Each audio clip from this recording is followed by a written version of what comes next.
Hello. Tonight I'll be back to Final Fantasy after a long break from the game. And one of the reasons for the break is that last time I played this, I got a blue screen of death the second time, which in this game means that you lose your save. Or I can explain how I think it works later on in more detail. But between the streams, I played back to the point where I got before the blue screen. I think I even might have gotten more XP this time. But it shouldn't be too big of a difference. Okay, let's start the game.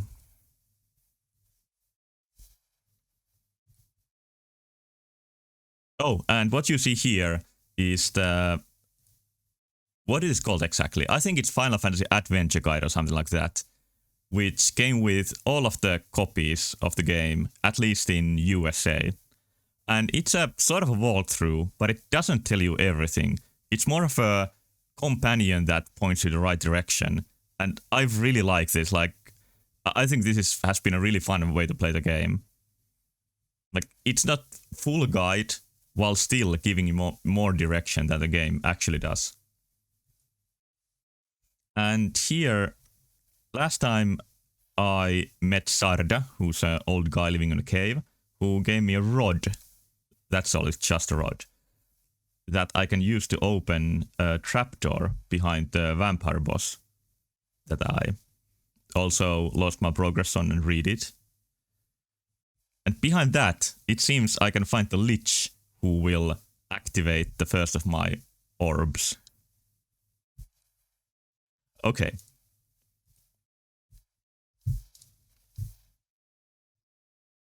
I'll just need to look for the game. Here we go. Hopefully the sound is alright. It actually might be a bit too loud. Let me turn it down just a bit.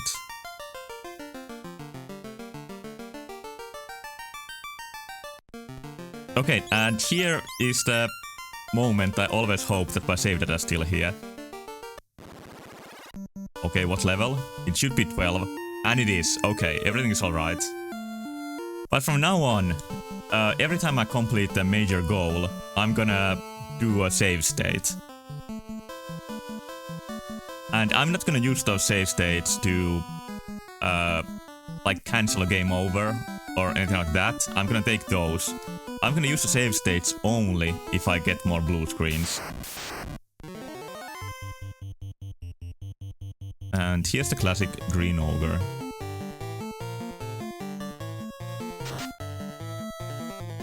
These ogres are really good for getting some money, but they are pretty outdated enemies for me now.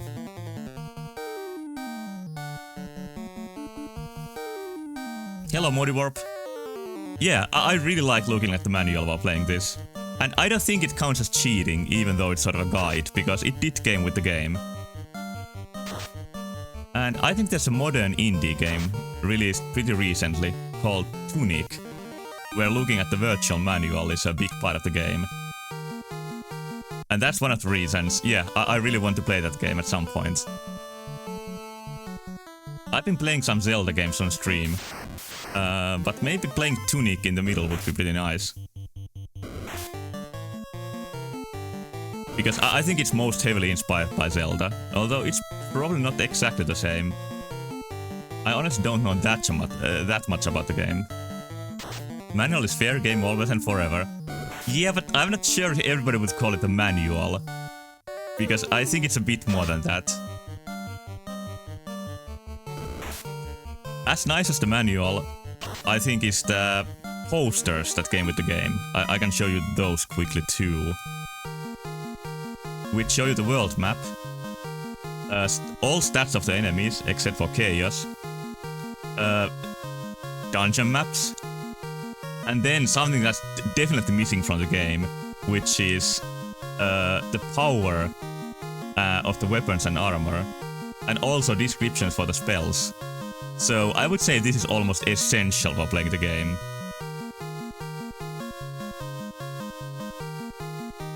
Okay, but right now I need to make my way back to the Earth Cave. I've been using a shot of that manual, or the poster, as a mini-map. So this is almost like playing the Pixel remaster.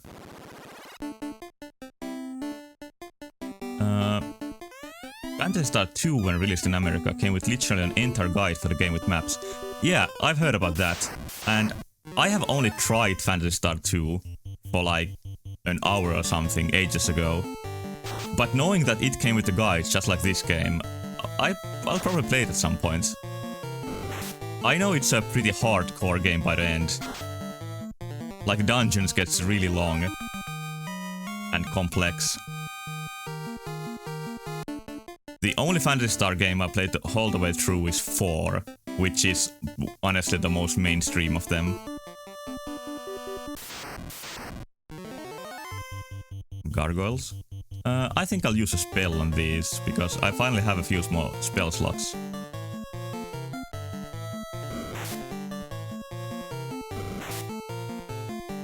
And even though I've played many classic JRPGs, this is my first time playing Final Fantasy 1 all the way through.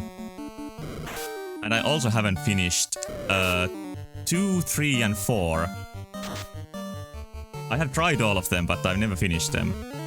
So my goal is on stream is to do every Final Fantasy game in order. Oh yeah, there's Phantasy Star Online. I know that's a classic for its own right. But I kinda missed that. Yeah, Fantasy 1 has been surprisingly fun so far. It's simple and comfy is a good way to put it. And also, I kinda like how you need to target enemies. Like, you can't just make everybody attack the first enemy, and that's the whole battle. Because it gives just a bit of strategy. Also, getting from super weak to actually pretty strong is like really clear in this game. And of course that's something to play JRPGs for. My party is very unique. Well, I let my chat decide the party. These are also named from chat members. This is probably not a very effective party, but I've been doing alright.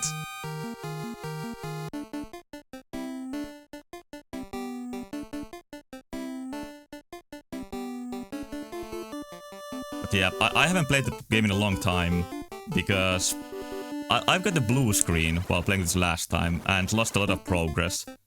Because it seems that the game actually saves in the battery memory when you quit the game. And when you save otherwise and don't reset your console, it only does like a local save. Something that you lose if the power goes out or you get the blue screen for emulator. I got a fighter, so it's all Gucci. Yeah, fighter seems pretty essential. Like, the last boss fight I beat just because I could cast fast on my fighter. Actually, I cast the fast on my thief in the end because the fighter got paralyzed. So no, the thief is also carrying his worth. This isn't an emulator, but it still seems to follow the same rules as an actual NES. Where you need to reset the console after saving to make a permanent save.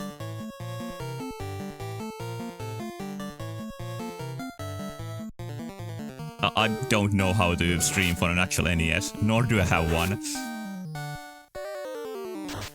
But still, I decided to play the original version instead of a Pixel remaster. You never had that happen to you on an emulator? Huh.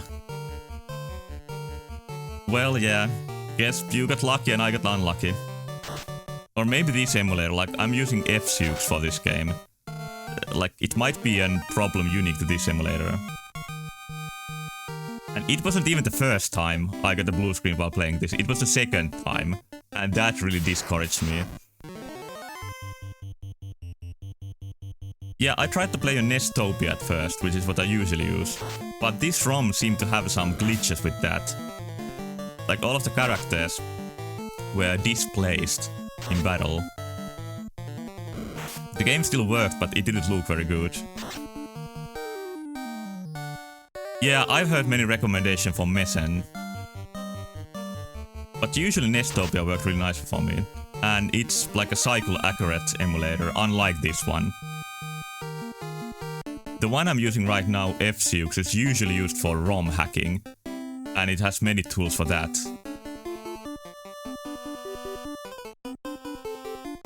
And I also done some streams playing ROM hacks and stuff like that, so that's why I have this. There's a lot of undead here, so I'm gonna use my harm spell, which is always great to see. Like, it's so fun to see White Mage doing some damage. Okay, party getting stunned. I had a really horrible situation before, where every party member got stunned, and when one got out, they got stunned again. And I almost got a game over from that. Okay, I should have used Harm too. Okay, at least one is down. Also, amazingly, Duck the Thief is finally doing some actual damage. You rarely use White Mages? Yeah, White Mage is probably not needed. Like, you can buy so many healing items. What did I call you? Well, you are a White Mage in this game. Are you saying you're not one in real life? Classic stun game over. Okay, sounds like I'm not the only one who has got it.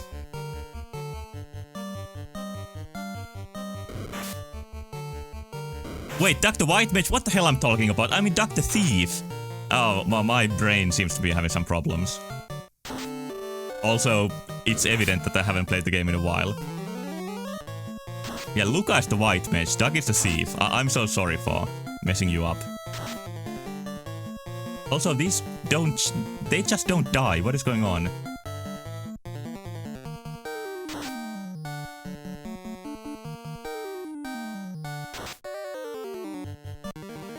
Alright, here we go. When I played between streams, catching up to the progress I lost because of the blue screen, I use it fast forward, but I'm not gonna use it now. I'm gonna use it all the time if I do. Alright, stay blessed too, Modi Warp. Hopefully I'll see you sometimes again.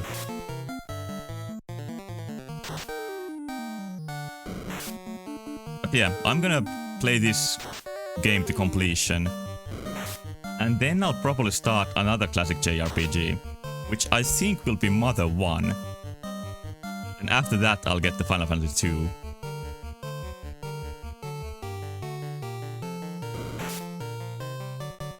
Hate is taking a lot of damage here.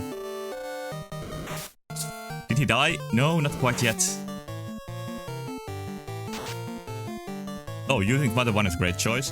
It's been recommended to me, and I played Earthbound on Mother 3, so I'm sort of missing Mother 1.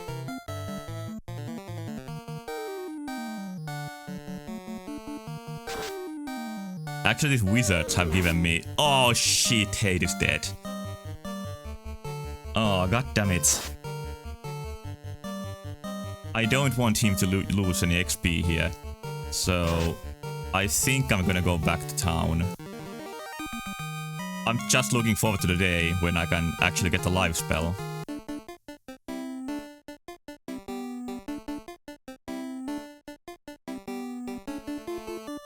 So, okay, I'm at all this progress just to run away.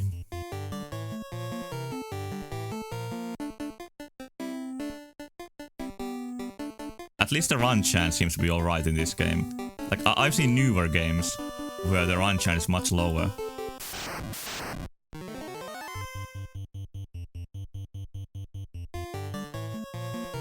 And maybe it would be beneficial to get XP for the other party members, but I don't want Hade to get left behind too much.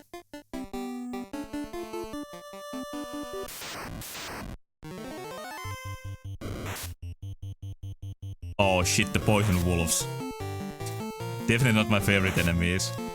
There's been so much poison screaming on these streams that I think it's enough.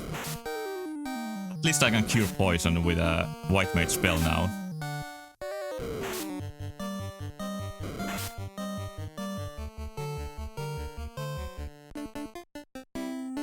Who's leading the party? Who's this blue-haired hero? Oh, it's Duck.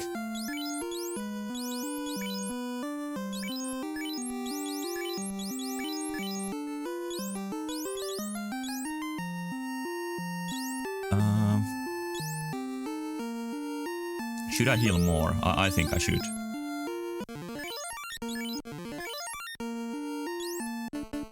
And then put Mund back in the front. Heal doesn't make much sense to me. Why the poison status switches the party order.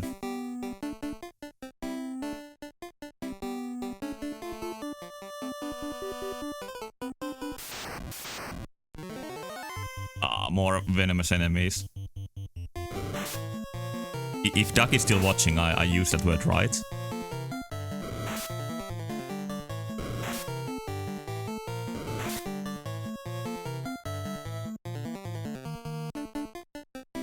I used to call them, like, these enemies are poisonous, they can poison me. But turns out that you can only use that word for... like, yeah, if you eat something, then you can say it's poisonous.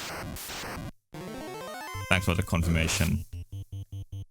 And I think I may have been talking about this English fact for all my sessions when I'm playing this game.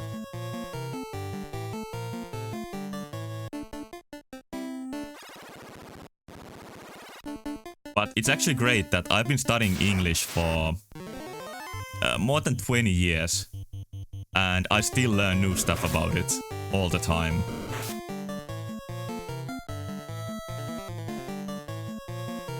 One of the main points of these streams in the first place is that I try to learn to talk in English, which is still a work in progress.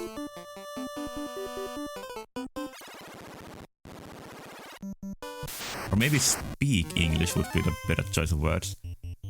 Anyway, I think Duck is gonna die too. It doesn't look too good for him.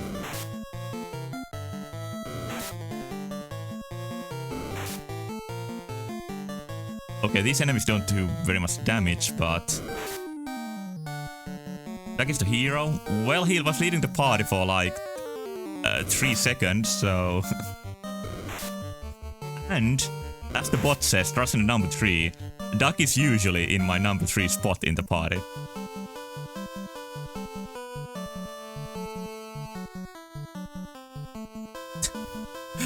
I think the bot it gives you worse results than on average.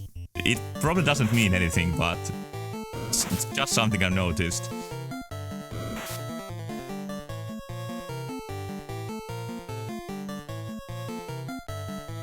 Okay, close to the town. This has been pretty excruciating to get back. It's clear that I'm rusty with the game since I took too many risks in the dungeon. This many?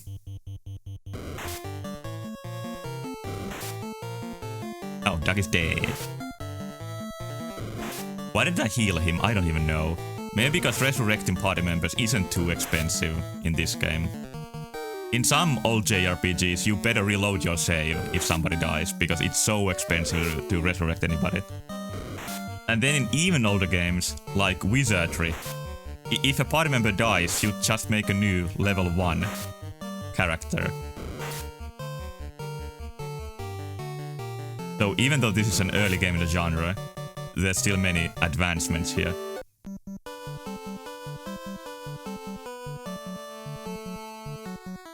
Final Fantasy is definitely one of the games that made JRPGs into a more mainstream genre. But of course, Dragon Quest is the biggest one for that. Mostly in Japan though. I don't think you can say JRPGs are mainstream outside Japan before Final Fantasy VII. Speaking of which, the second trailer for Final Fantasy XVI was just released yesterday. And I've seen some divided reactions for the game. Some say it looks very bland, but it kinda does. But I think it still looks promising. It seems like a game where they know what they are doing, which is the opposite of Final Fantasy XIII and XV. And the reason they are not showing all that much in the trailers might be that they like actually try to release information in small bits and not overpromise with the pre-rendered trailer. The best thing I can say about the Final 16 trailers is that they look like an actual video game and not just something made for the trailer.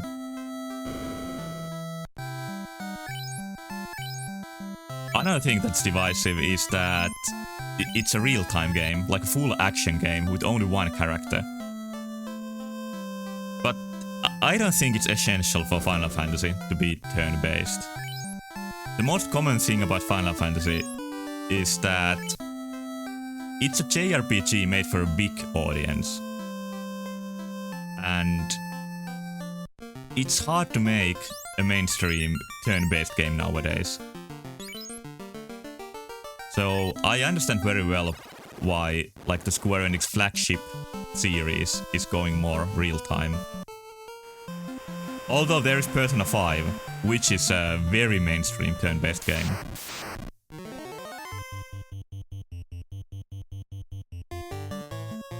But personally I think if the combat is good, it doesn't matter if it's turn-based or real-time. And that goes for every game, in my opinion.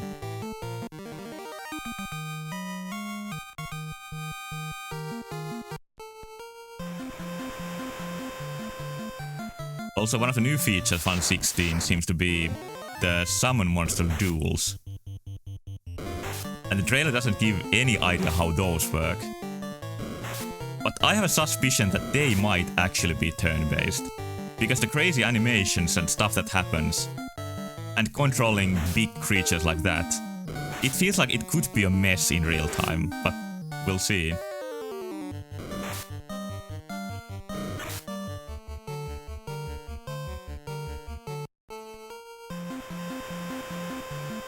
And Final Fantasy 16 really cements how the summons are one of the most iconic parts of the series. And after 16 games, I would say, actually many more games if you count the spin-offs, I would say that it seems that the summons, the job system, and chocobos are the most common features between the games.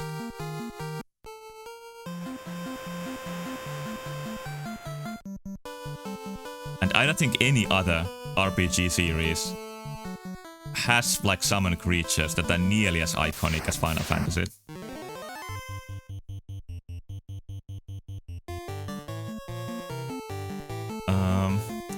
I fear stun from these enemies. Yeah, like that. But I'm still gonna fight.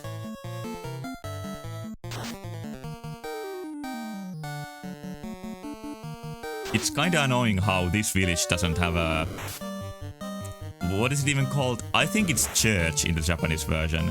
But in this version cleaned by Nintendo of America, it's hospital, I think. So yeah, this town doesn't have a hospital. So you have to go over the sea to find one. But the sea creatures are pretty weak, so it's not too much trouble.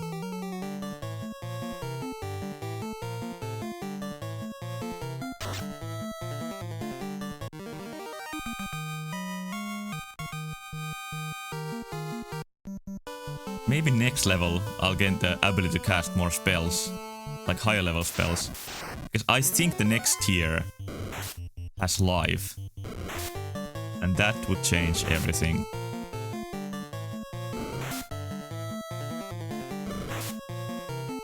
These are just shadows, not images, which are the worst version of these.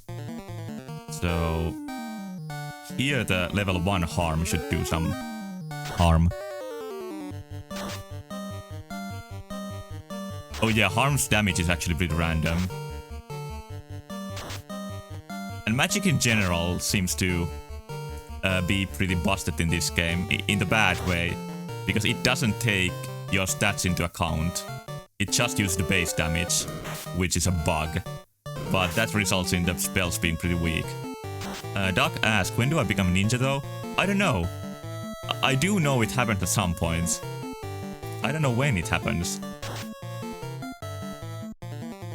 And just before I started, I was thinking about the weird sprites that the advanced classes gets, that are not used in any other Final Fantasy game. But we'll see them eventually. And although even the thief's job is doing some damage now, the ninja is supposed to be really good. And it can also use magic. Oh, hello Bellerin. Welcome. I'm playing some Final Fantasy at the weird hour. It's 3 past 3 AM right now, but I really wanted to play. I feel like I'm gonna get poisoned here, but I'm still gonna go. Like, I'll trust that offense is the best defense. Oh, they are not dying. This one died. Nice.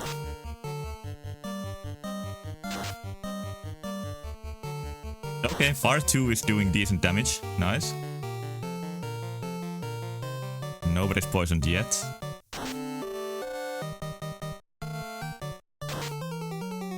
Okay, this went really optimally.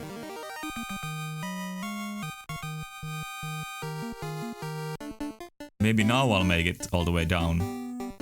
I don't know how many floors there is left after the hatch that I'm going in now. I could check the poster, but I'll see it when I actually get there. Because through the first three floors, I think I remember the way.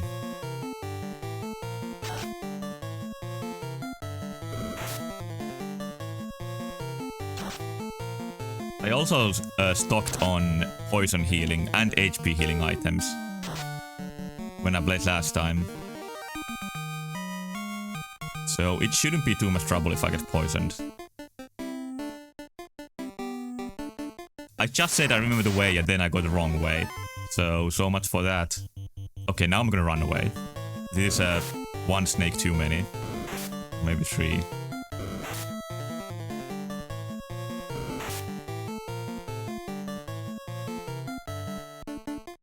Before I start using the poison healing items, I'll use Lucas magic to heal Duck.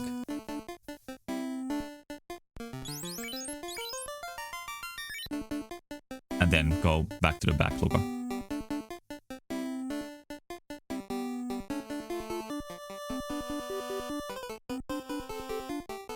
And there should be the staircase. Right there, yes. These ogres are pretty much the weakest enemies in the whole dungeon. And I fought them for such a long time, I don't know why they are still here.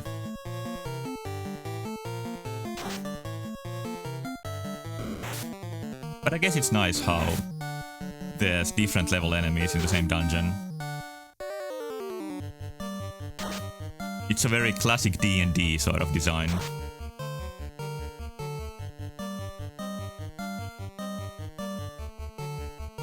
Like the most classic way to design D&D dungeons is that you put stronger enemies in lower floors.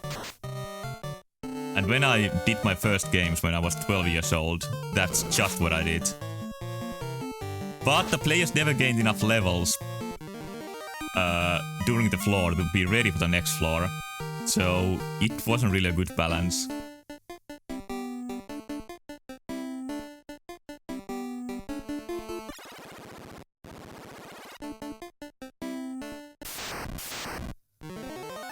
I have never seen one of those, but I've heard that some people stream like table of role-playing games. And maybe I'll talk about this before, but I'm somewhat interested in trying that at some point. I don't know who I'll get as a player, or if it would be... Oh shit, Moons got stoned! If it would be interesting at all. But I still have it as a, like a... Yeah, like D&D, exactly. Like, if I run out of stream ideas, maybe I'll try that.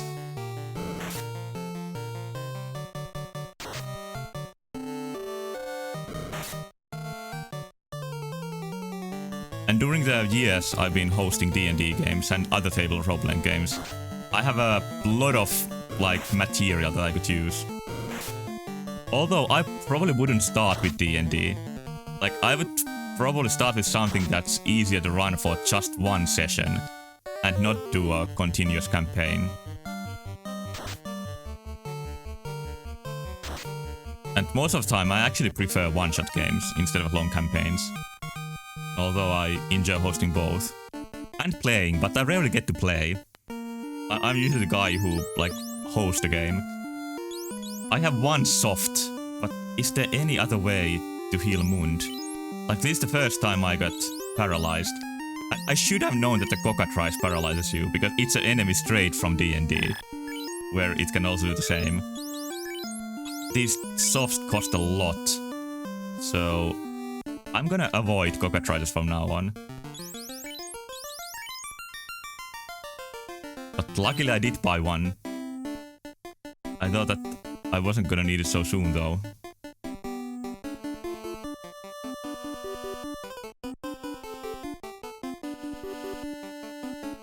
Vampire boss is gone, but this cave is still filled with bats. Just 2. I just said that I'm gonna run when I see cockatrices, but I can beat 2. Right? Without getting paralyzed. Okay, 1 is down. Not paralyzed, I mean getting petrified, which is much worse.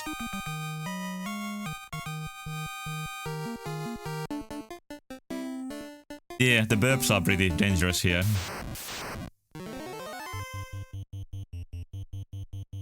And these are just new wizards, but I think they are based on mind flayers.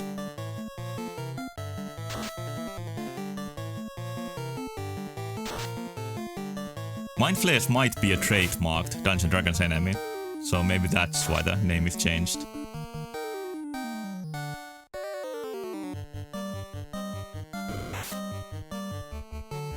Okay, Duck just got a big hit, so I need to heal right now. So I don't have to escape the dungeon again. I wonder if there's any items to leave the dungeon in this game. No, wrong person.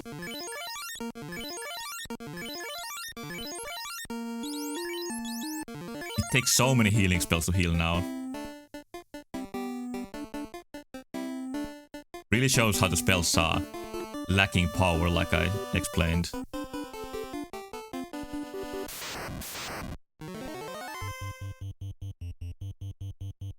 Mummies, these should be weak to this.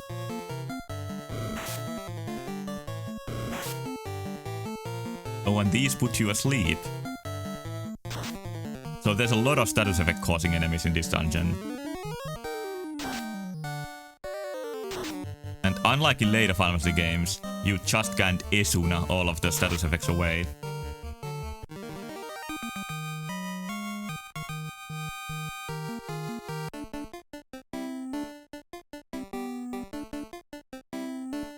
This is the right place. And here's the hatch I can open with the rod. There's a stone plate on the floor. You sense something evil. What? I should be able to do something here. Oh no, do I need to use the rod? Okay, the blade shatters, revealing a stairway. Usually you choose the item to use when you interact, but this time you needed to use it from the menu. I think it's different from before. Okay, now we're even deeper, and there's even more wizards. I need to destroy these fast because they do a lot of damage.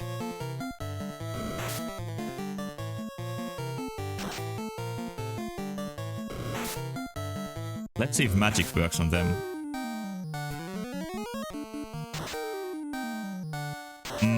Ice isn't doing too much damage. So that's not the spell to use here. Couldn't get any one of them down. I'll focus my attacks a bit more.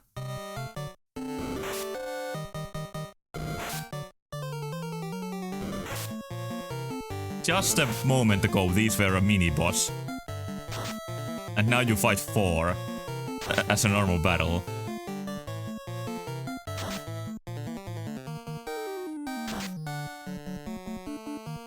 Okay, a little bit more.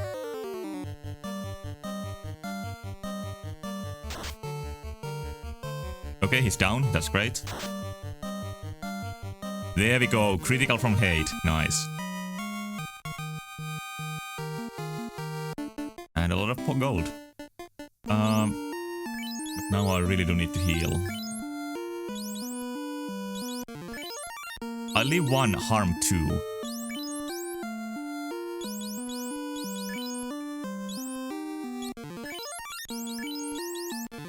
I can still use cure once here.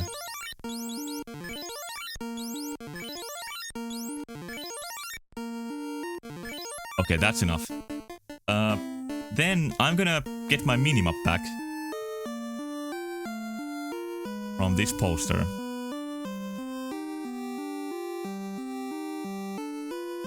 And the dungeon I'm in is the Earth Cave. So it seems there is 2 more floors. This floor, it's really small. I can just barely make out what's happening here. And also they made a nice choice of not showing what's inside the rooms, unlike the previous floors. And this is one more way how this is not a full guide. So this time you need to decide for yourself if visiting a side room is worth it. Okay, I'll leave the map here.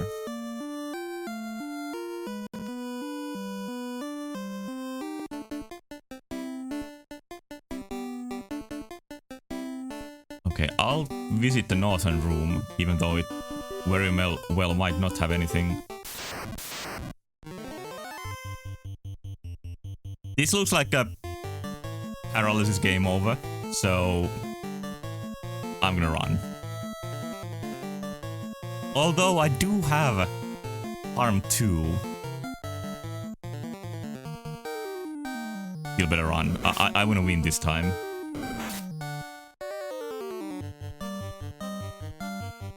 Can't run. Paralyzed.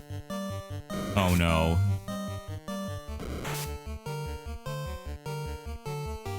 Oh, I couldn't run. At least they are all hitting wound.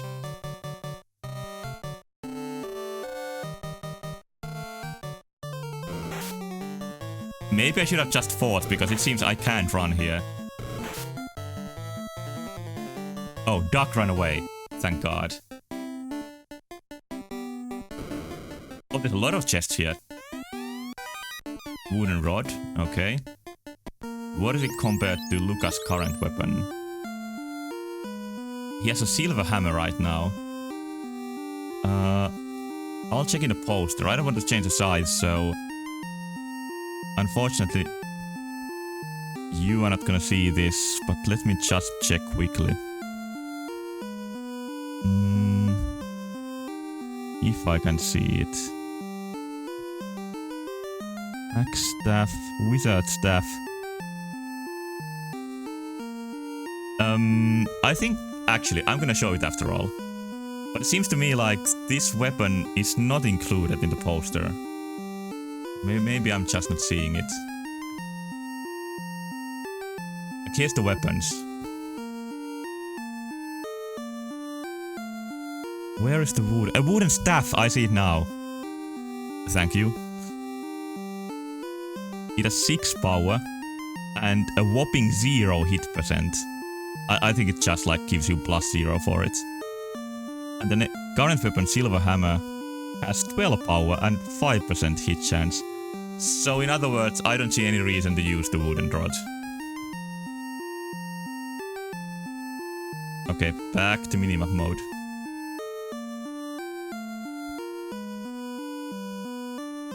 Okay, what else will I find?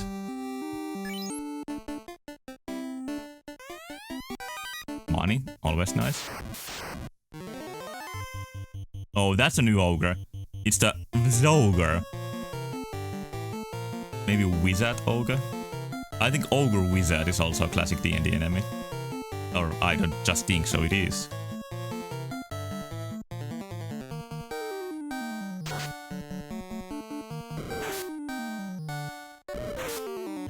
Iena, doing a lot as critical hits.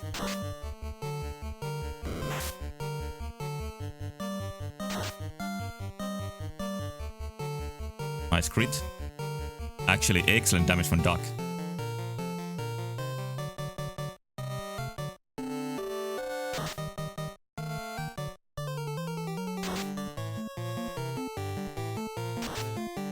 Yeah, the difference between characters' damage is getting so much more than what it was. I might even say that maybe the Thief is a bit underrated.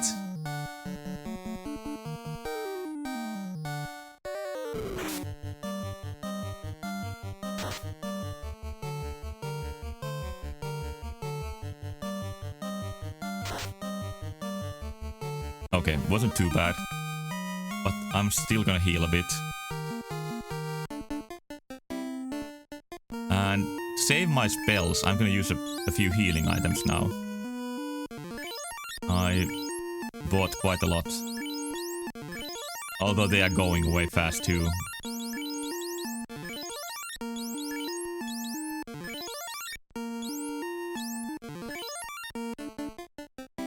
And what about the other chests? More money? Oh, more battles. Swings. Oh, these are new. Oh, that hurts.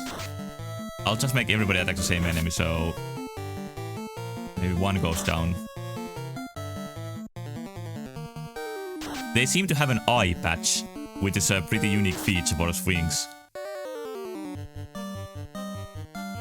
I think the enemy designs in these games are based on Amanos paintings, like the concept artist for the early games. And for these enemies, I think I can see his art style here. Oh god, why did they target Duck so much?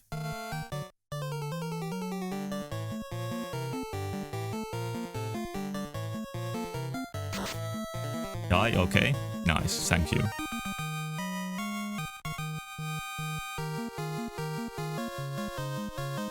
Yeah, they attack Duck a lot. What do you mean? Oh, level 13. Excellent. Everybody got a level 13. Still no ninja levels, but we'll get there. And, oh, level 5 spell for Luca. So I can buy life now, or whatever it's called in this game. Yeah, gonna need some healing here.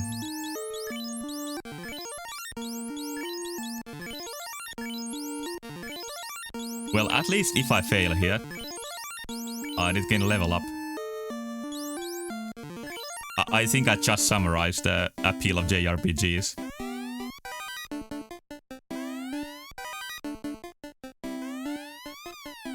Well, to be honest, if I get a game over, then I will lose the level ups. So...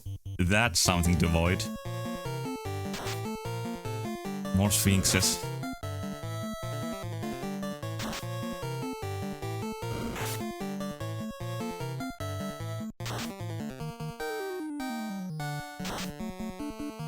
I think there's a slightly higher chance that the enemies attack the uppermost party member, but it doesn't seem to be working always.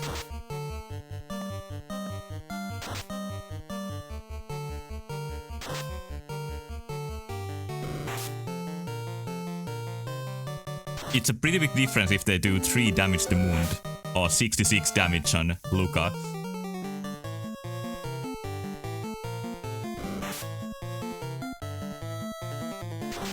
Alright, yeah, I'm gonna run out of healing power before I'm done here. Unless I just rush it to the boss fight.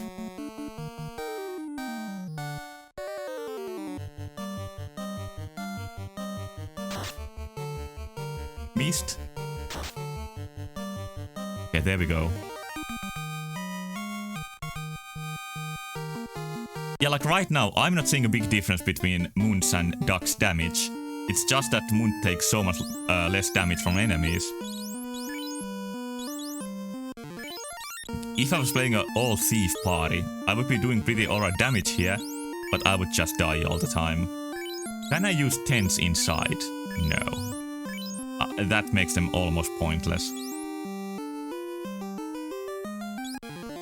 I'll heal Luca a bit and then I'll... Oh, we are all out of healing spells, but Luca can cast one more heal too. By the way, what does heal do? I'll check the poster. What is heal for?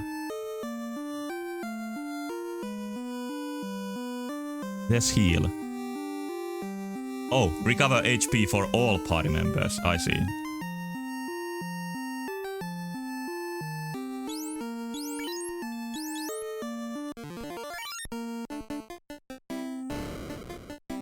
Okay, maybe I should turn back. But I still want to progress a bit. Oh, this looks horrible. More new enemies. Okay, another hit like that to Luca. And he's dead. And there has to be one poison wolf here too. Well, that's the least of my worries. I think there's a corridor in the first level of the dungeon where you can fight these Gygases on every tile. And the guide says that it's a pretty good spot to gain some experience and money.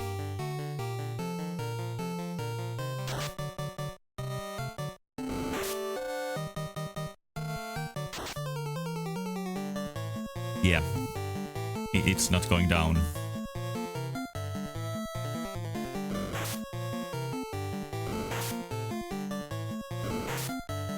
There's great imps here doing 1 damage, and then the fucking giants doing 80 damage. Okay, 1 is down, that's great.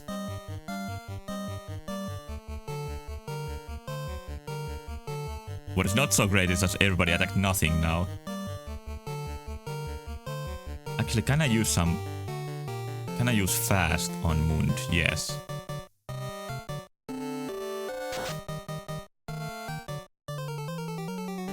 Oh, too bad. Moon attack first.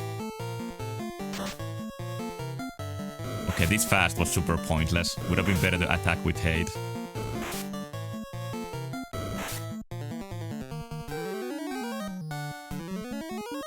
Okay. I'll give all to Mund now. And let everybody else attack the other enemies.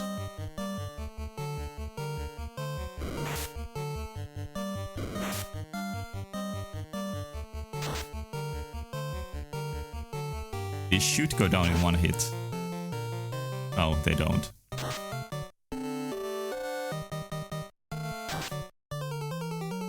Nice.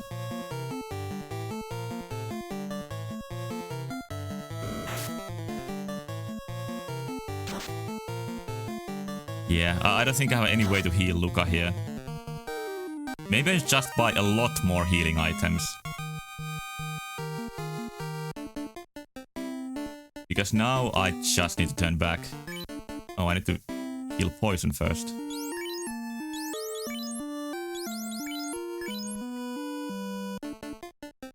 This is by far the longest dungeon so far.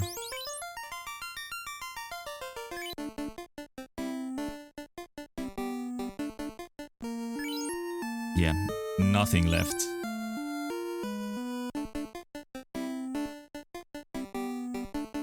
Well, I can still grab some experience from the smaller enemies on the way back.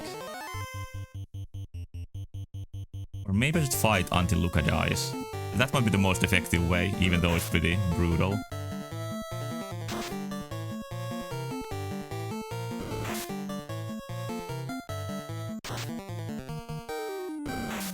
Okay, I should have made the party focus more here.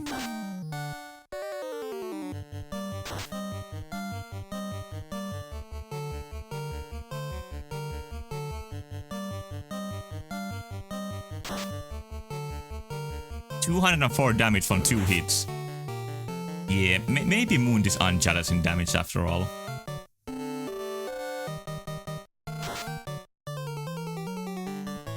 Pitiful 14 after that.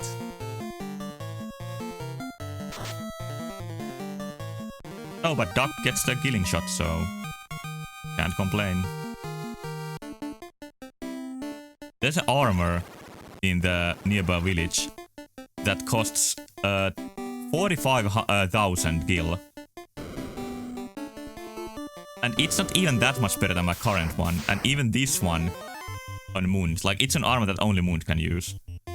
Like, even this one makes enemies attack 1 damage per hit. So I don't see much point in buying it now.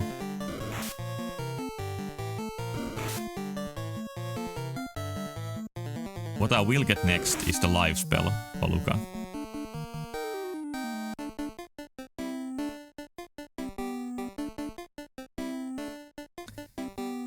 Again, I'm getting the temptation to up the game's running speed a bit.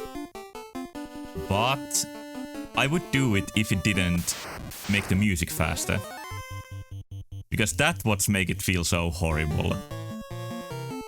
Like this pretty chill and relaxing game turns into a stressful experience with the sped up music.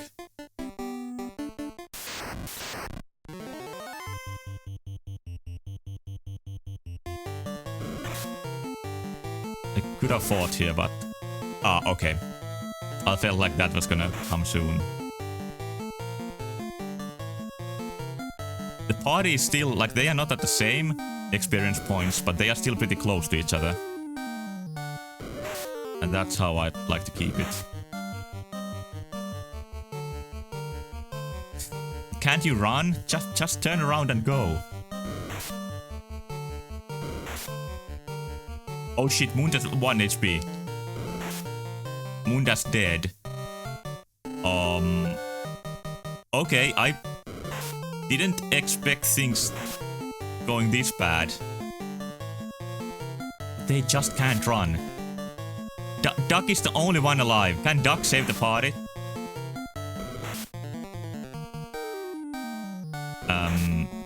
No, he can't. He's dead too. We perished. Alright.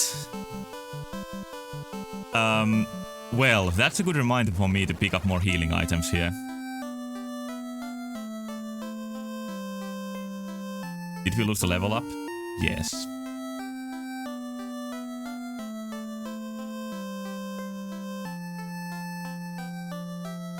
I don't know what might be the right tactic for that dungeon. Like, should I skip the fights on the earlier floors? Or maybe I'll skip the fights that are easy to skip. And then like the wizards where the running chance seems to be really slow.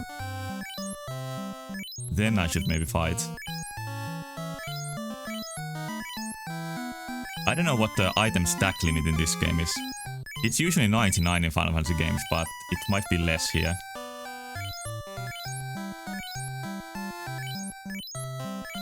Although NES doesn't have any troubles until the numbers start going bigger than 256.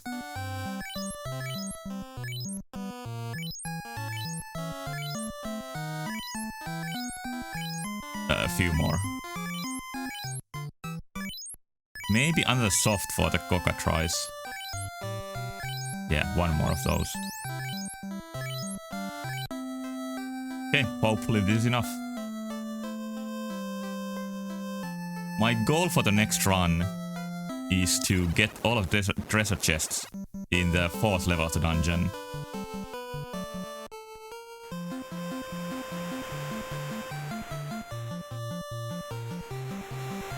I would like to buy better armor for the other party members, but it just doesn't seem to be available anywhere.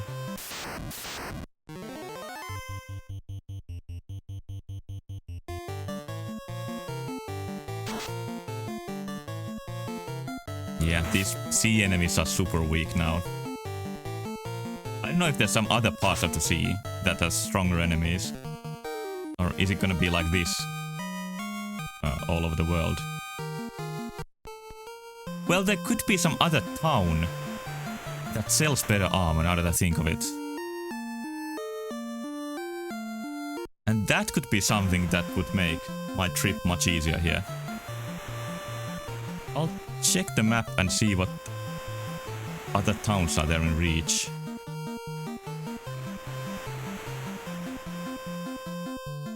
Even the ship can't reach everything. Right now I just finished Sardas Cave, which is the highest number I have so far.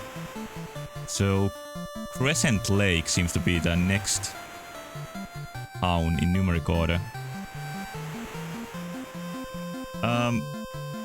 Well, I can just check the guide. What does it say about Crescent Lake? What is sold there?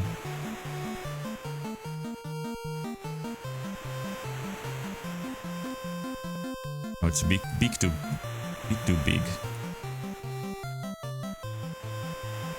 Well, it does tell you to get the orb first from Lich. So this is Crescent Lake. Oh, unlike the first towns, it doesn't tell you what's sold here. But it does say that it has a weapon shop and an armor shop.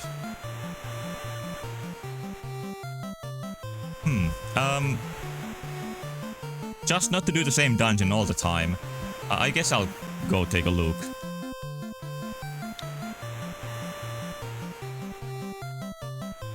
It should be there if I go along this coast.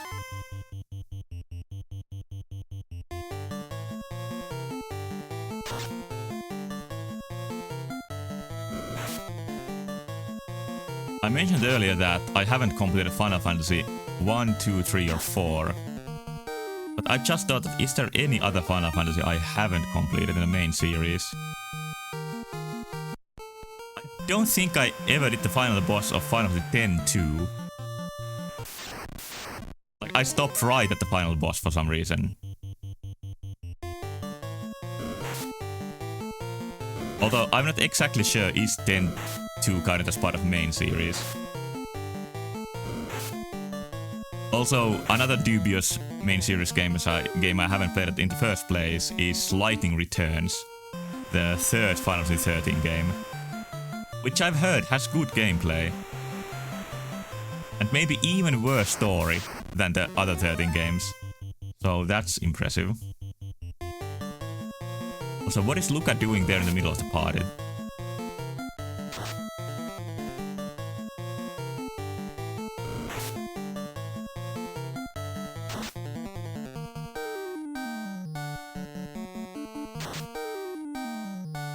Gameplay-wise, probably my favorite Final Fantasy game is 10, because of the really fast turn-based combat system, and also the ability to switch your party members in battle.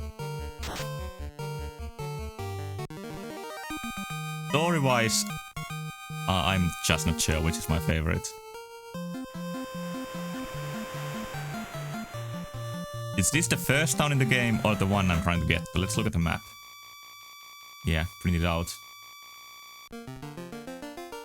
This is not the one I'm trying to go to. But there's a chance to fix my party order.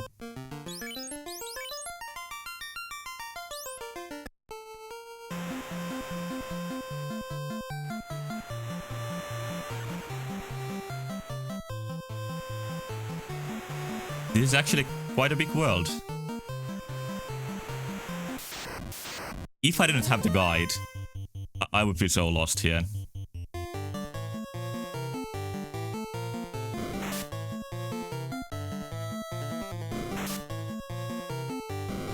I thought this would be easy to run from, but... Oh, Duck did it. Maybe Thief has a bit higher running chance.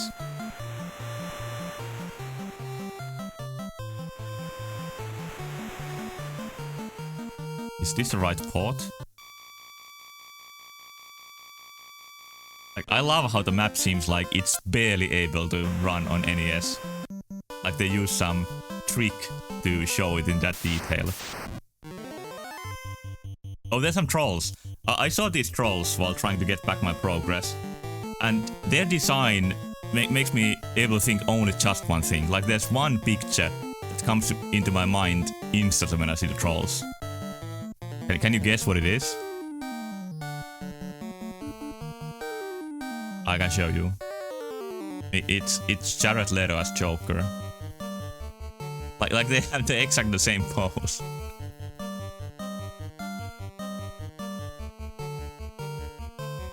And even the green color is kind of the same. Let me just put this here.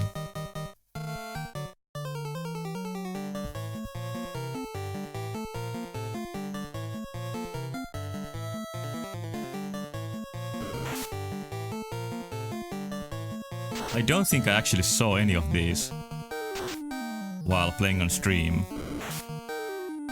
I'm not sure though.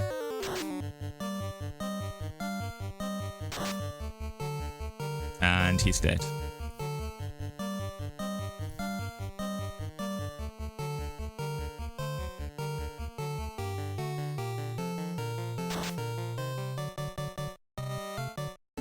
Great damage from Duck.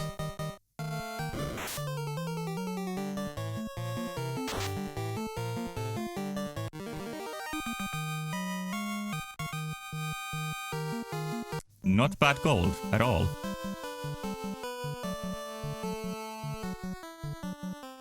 Okay, so this looks like a pretty big town. Oh, Peeds. They actually look kind of disgusting here, even in the NES form.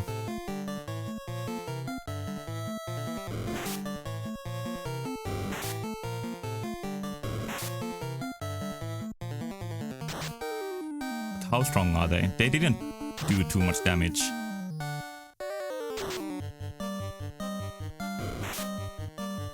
And hopefully fire works well. Well, it does what magic usually does in this game, which is mediocre damage.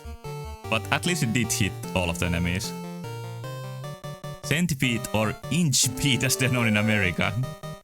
Yeah, Americans must be so confused when somebody talks about centipedes or millipedes.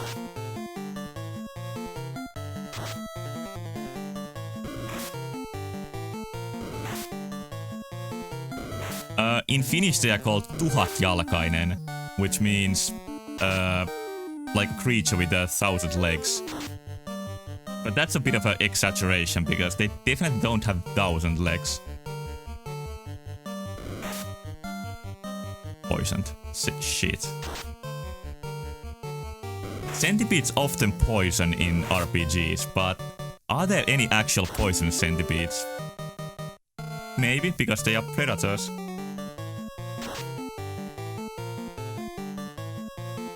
There were one that did.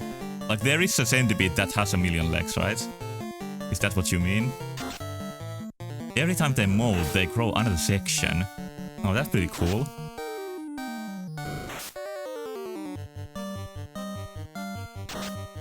So they just become longer and longer. Oh, 1,000 legs. Why did I say 1,000,000? Let me check, actually. There's time in this slow battle system. Centipede with 1,000 legs. The first true millipede with more than 1,000 legs has been discovered in Western Australia. Of course it's in Australia, where else could it be? Let me see if there's a picture. Oh, there is. Holy fuck, it's long. It's a WebP picture, so I need to change it to JPEG so I can show it. But it's worth it because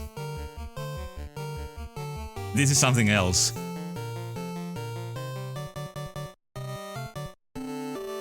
And save as JPEG, there we go.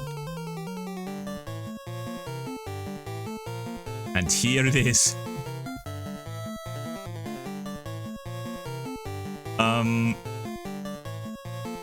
Yeah, this is like, I don't even know, at least 50 times longer. 30? I'm bad at measuring stuff. Let's say that this is not what I expected of any centipede to be like.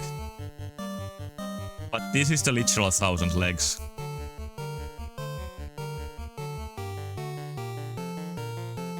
Let's see what else it says.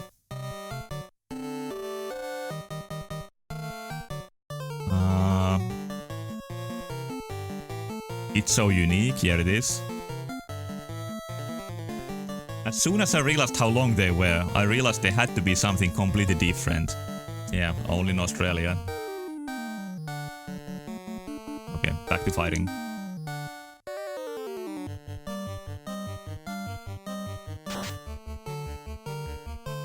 Ah, shit, and it just dies.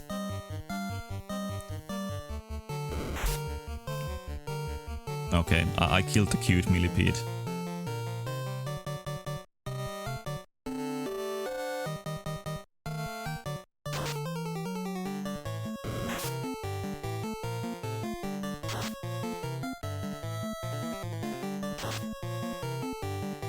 Can you die, please? There we go.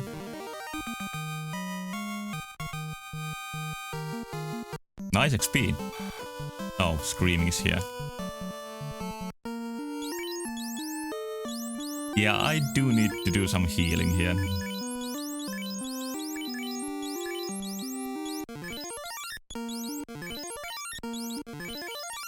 town is so close, but there still might be several battles before I get there.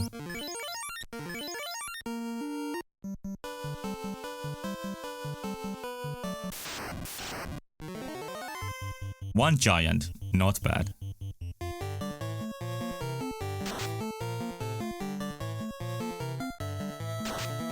Okay, Duck is doing a nice amount of criticals with his new sword that I got from the dungeon. In addition to spell damage, the critical chance in the game is also bugged. It works like the later the weapon's index number is or something like that, the higher critical chance it has. There is a critical stat with each weapon, but the game doesn't use it. It just uses the weapon's index number. And unlike the magic bug, that is not corrected in later versions. So it seems that Square like how that worked in the end. Even though it probably wasn't intentional. How expensive is the inn here? 200. Not too bad.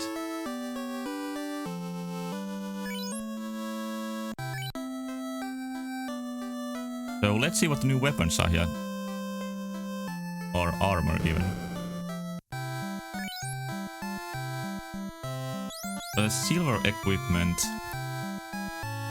Which unfortunately looks like to me like it's only gonna be used by the fighter.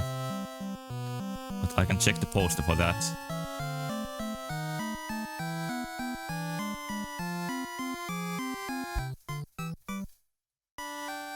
Okay, let's see.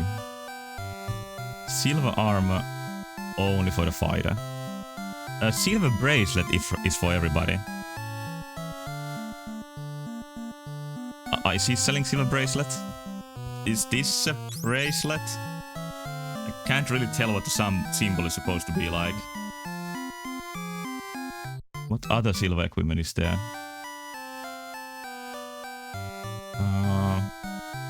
Silver shield.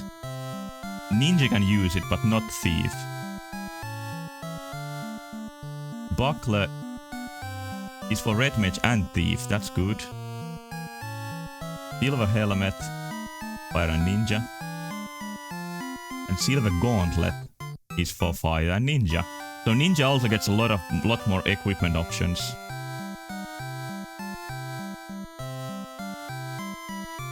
So the question is the one here silver bracer or silver gauntlet? Looks more like a bracer to me.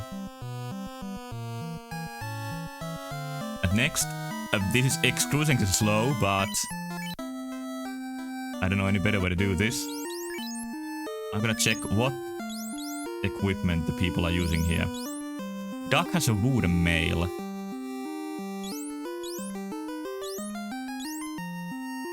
What is this? This is silver necklace? I hope the whole names would be here.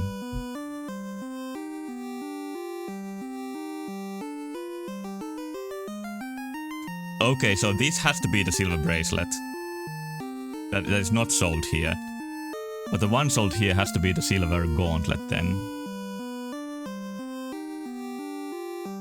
And the silver gauntlet is for red mage. Okay. So his equipment I can upgrade.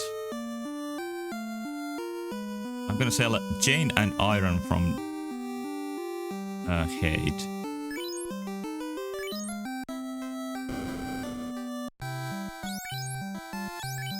Because when you're selling, it doesn't show you what items you have equipped.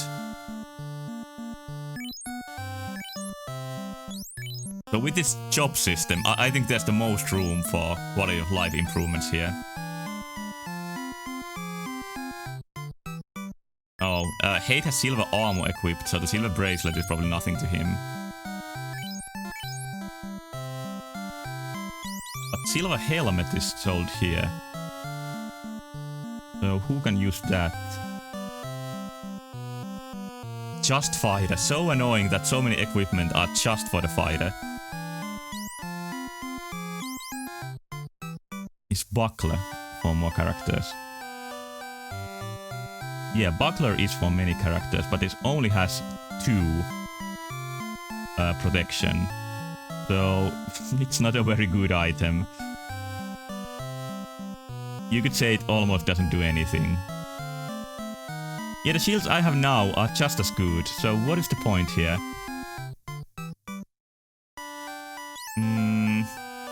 Well, Silver Shield is my final hope that I can actually improve anybody. I'll show the poster still just quickly. Although the text is so small, it's probably not legible. Silver Shield. Just for the fighter.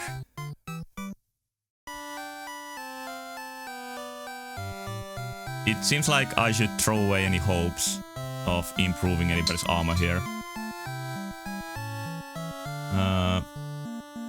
And yeah, Hade already has silver armor. So nothing here is an upgrade. Shit.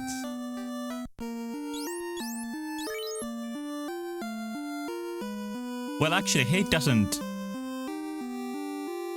Duck is not using his shield, why not? Oh, he can't use it. Maybe Hade can use that. Let me see who can use the wooden shield. Wooden shield, oh, of course, just the fighter. But buckler... Thief and red mage can use the buckler. So yeah, that's my only avenue for a small upgrade. The wooden shield and iron equipment is what I can sell from Duck.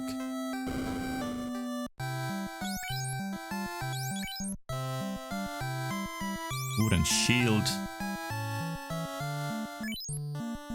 Is the wooden armor really better than the iron armor? Because I have wooden equipped and not the iron. Iron gives you... Oh yeah, he can't use iron, I guess. Yeah. Yeah, that's why he's not using it.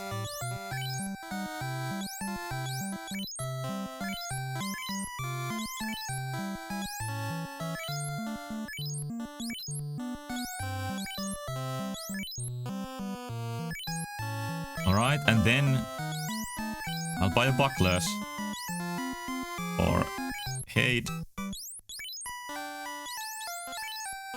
and Duck. Now they are just a little bit better equipped, which took me an unreasonable long time to do. But yeah, in the end that was the improvement. And copper and wooden is what I can sell from Luca. I'll try to get a bit more equipment space here.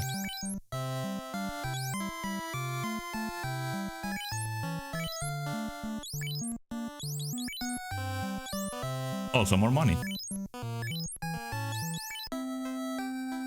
Then I'll keep the menuing going because I got here. I'm gonna check what the weapons are sold here. Light warriors, you can do it! I don't know. What about you, pink-haired man? Oh, he's sleeping while walking in place. That's a really dangerous condition. There's just some generic silver equipment sold here. I think I saw this much earlier in the shops. I'll check the power in the poster. Silver sword still seems to be one of the best. Silver axe. It's for a little bit more than the sword, but has less accuracy. So, yeah, I'm just gonna switch. And let's see what the level of spells is sold here. Level 6. And they cost a fuck ton of money.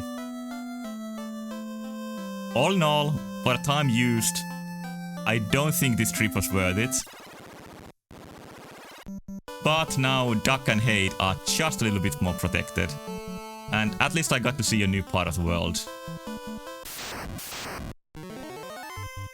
Oh, he's back.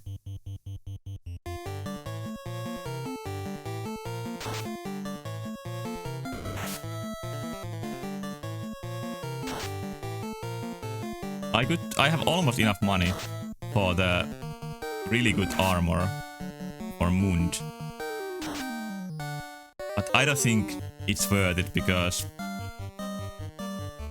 The enemies attacking Mund is not the problem. It's the enemies attacking everybody else.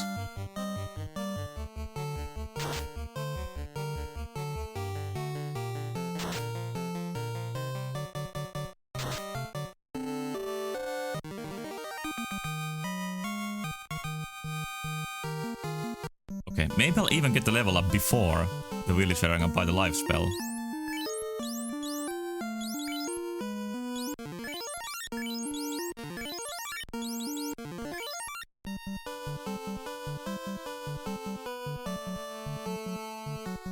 This is not a bad area for getting XP and money. Like every enemy here gives decent amounts.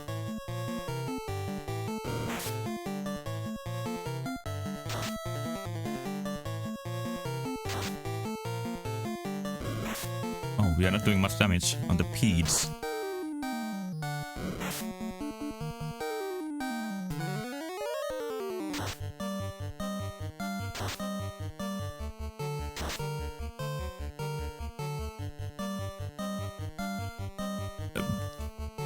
Did they last this long last time? I think they did. Especially with me researching centipedes in the meantime.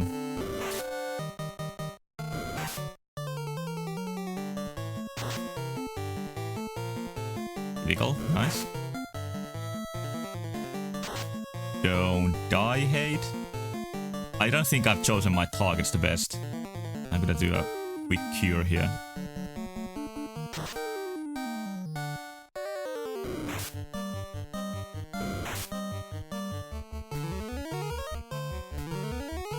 Nice, now he's... I'm pretty sure he's gonna survive.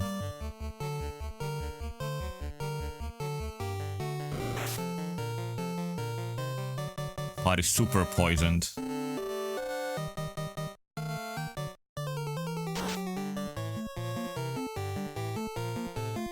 Great critical.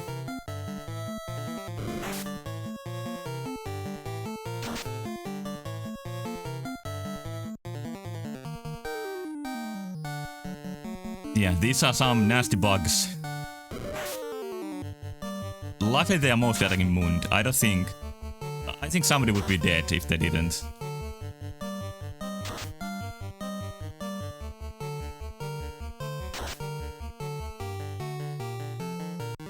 There we go. Great XP and a level up. Just what I was hoping for.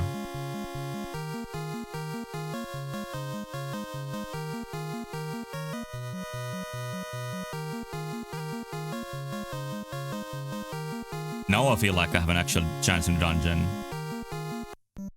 At least making some progress. Few seconds of duck leading. These are moments we should cherish.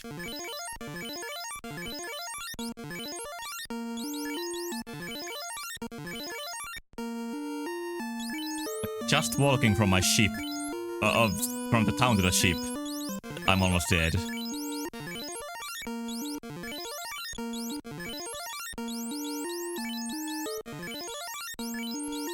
I wish the cursor would stay where it was. This is a pretty cumbersome way to use the spells.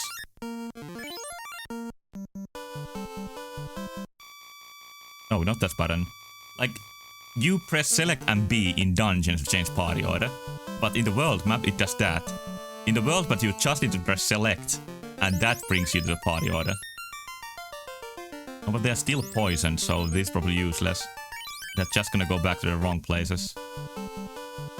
Or not quite yet.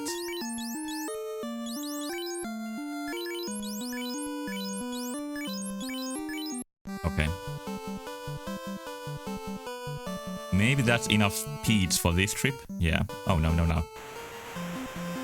Back to the sea.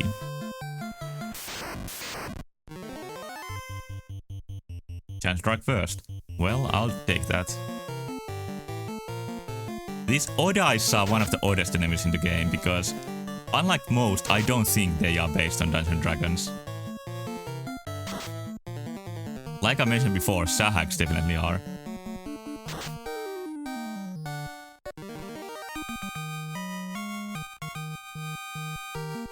No, so little XP. But so much less danger of dying compared to the current enemies.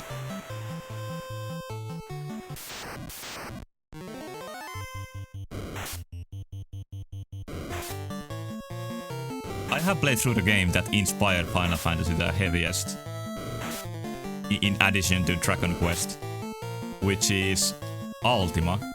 And I think you can see that in the transportation in this game. Because in Ultima 1, the progression goes from... Maybe I talked about this before, I don't remember. It goes from walking to a ship, to a spaceship. And I don't think this game goes all the way to the spaceship, but the equivalent in later Final Fantasies is the airship. Maybe this game has an airship? I don't know. I think it's a new feature in 2, but I might be wrong.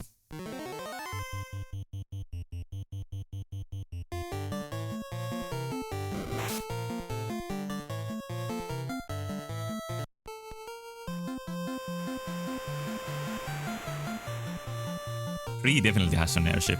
I've even played to the point where you get it. Unless it doesn't and I'm dreaming here. But anyway, it even has seeds, so it has to have airships.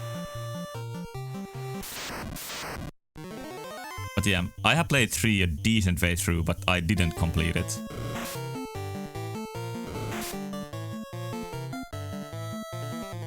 Three and 4 is definitely the biggest motivation for me to do a serious look at Final Fantasy. But 2, that I don't know. I don't have many memories about the game, but it's one of the most least liked entries in the series. For a couple of reasons.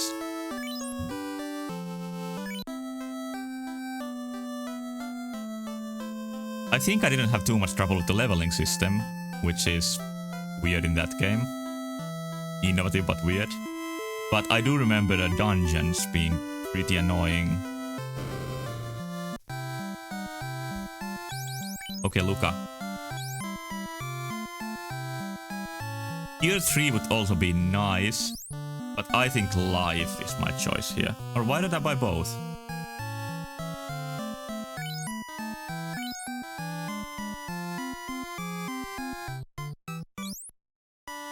Oh, let me make sure first before I buy anything.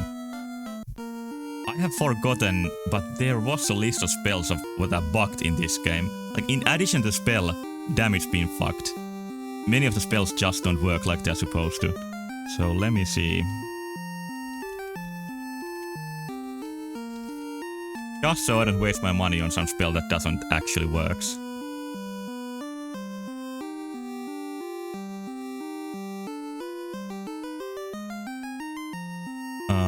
The ones that don't work at all is Temper and Saber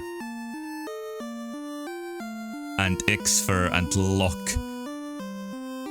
And then there's Lock 2 that makes the enemy actually stronger. Oh, I think the one that reminded me here is Heal 2.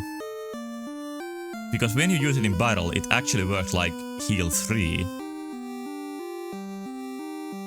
So maybe I should get that instead of Cure 3. Outside battle, Heal 2 heals like it's supposed to, but inside battle, it's a super strong healing spell. Is it cheating to make use of bugs? I don't know, I think this is just knowledge. And this game isn't too easy, so I don't think I'm gonna ruin my experience if I get it. I think I'm gonna skip Harm 3, like there's so many other ways to destroy enemies. But only like one way to heal. Oh, there's items, but they're too weak for in-battle healing.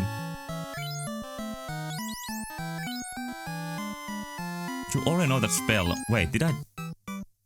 Did I make some mistake here in the menus? Okay, he already has life. I see, I see. So... I'm gonna get Cure 3, yes. Did I just waste 8,000 for nothing? Nah, it can't be. I'll not think about it.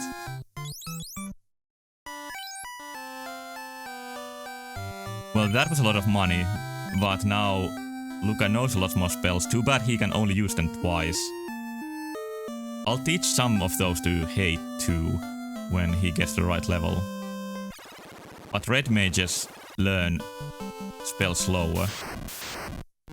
Which also is an idea based on Dungeons & Dragons, where different classes learn different spell levels at different speeds. And that rule is still there, even in the modern edition of the game.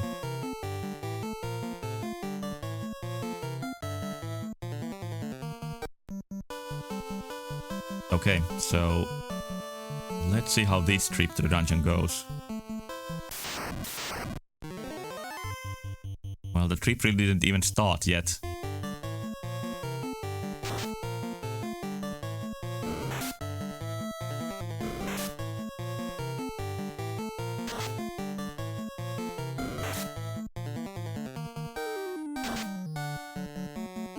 The white mage does more than 0 damage in this game, so it doesn't feel like a complete waste of time to make him attack. At least for the weaker enemies. For the stronger enemies he does 1. But it's nice that with the silver hammer you can actually get some damage out of even the white mage. Oh, this ogre's still fighting.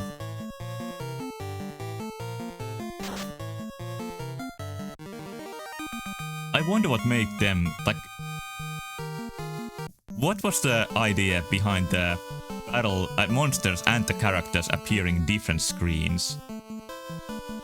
I wonder if it's a technical limitation or if it's just based on earlier computer RPGs.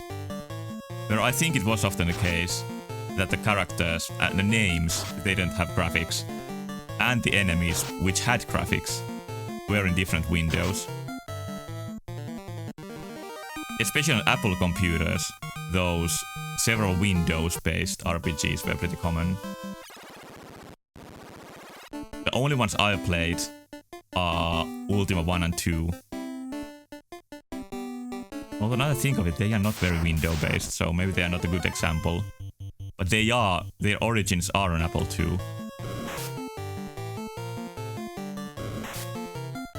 And I have played Wizardry 1, but I played the SNES remake,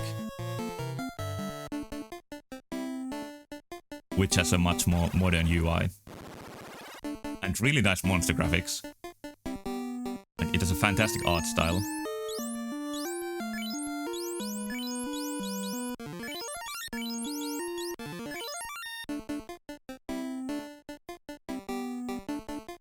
One of the main reasons why the whole JRPG genre even exists is because Wizardry was such a huge hit in Japan.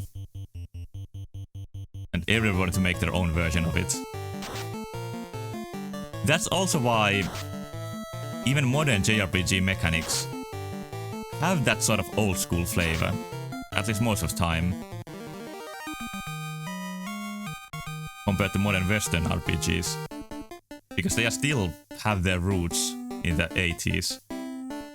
Some people don't like that, but I think it's one of the reasons why I like the genre.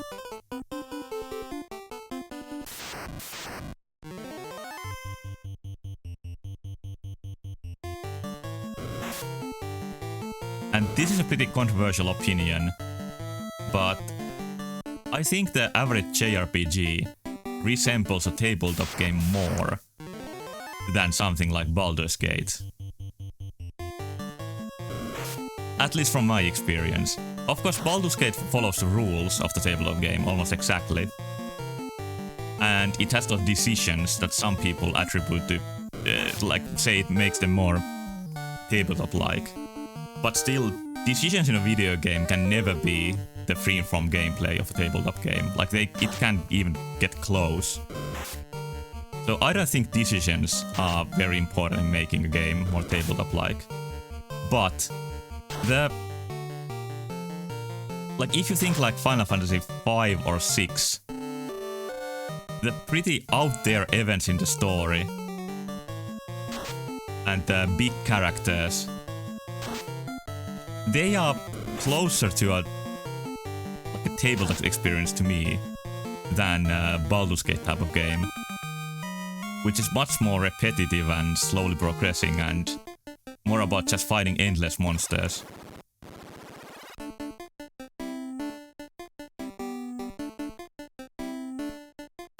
Maybe I should have better arguments for this, but I think the bottom line is that, in my opinion, it's not that clear that like Western RPGs are more like tabletop and Japanese RPGs are less like tabletop, but it's much more complex than that. Oh shit, he's petrified. And Luca's petrified. I think I have 2 soft, so if nobody else gets petrified, it should be alright.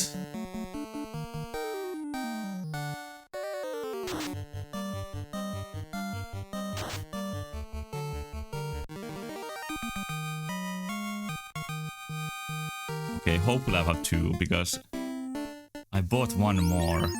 Yeah, I have 2. That is excellent.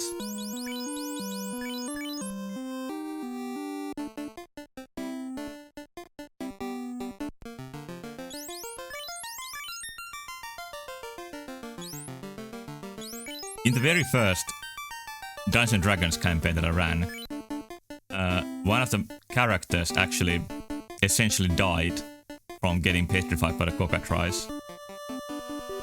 Like, he got petrified and they couldn't get him out of the dungeon, so he just made a new character. And his original character just had to stay as a statue forever. And even now, decades later, that player still hates cockatrices and doesn't even want to go close when they see one.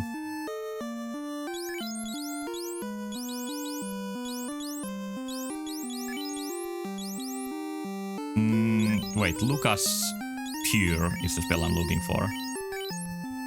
I was just so surprised by Luca having so many more spells suddenly.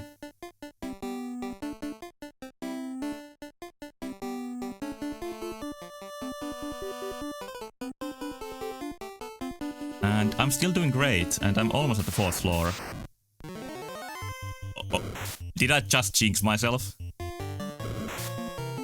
Because this has the potential to be a stun loop.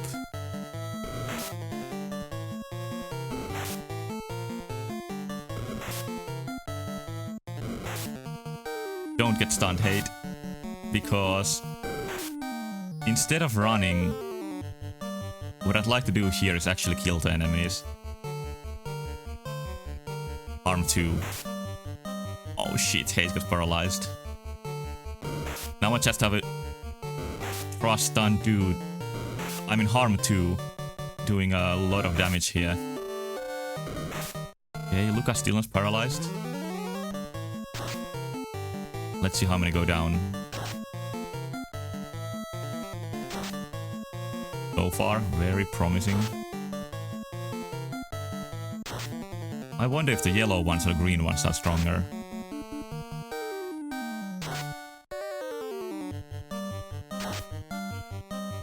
Okay, this is fantastic. Luca was the real hero of this battle.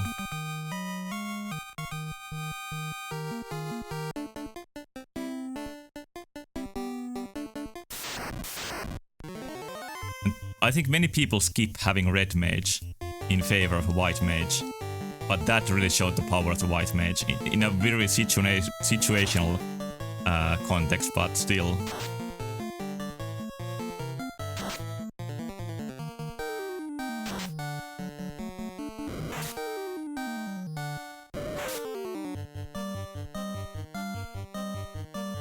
Okay, I think these 2 should get that down, and then I'll...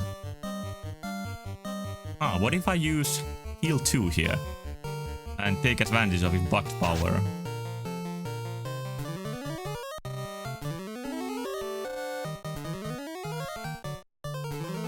Yeah, it seems to be healing pretty nicely.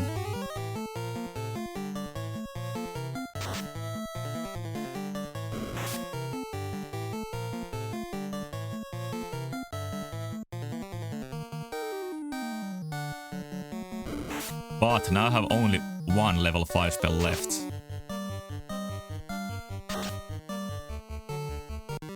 Which does mean 1 life, so...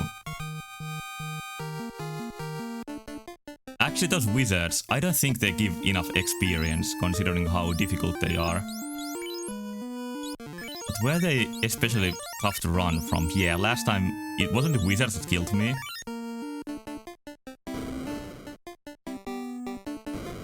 Oh yeah.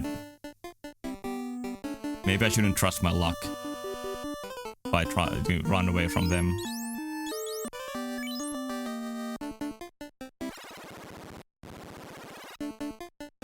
Okay, time to get the minimap back. On this level of the guide. Now the goal is both the treasure rooms. Luckily floor 5 seems pretty small.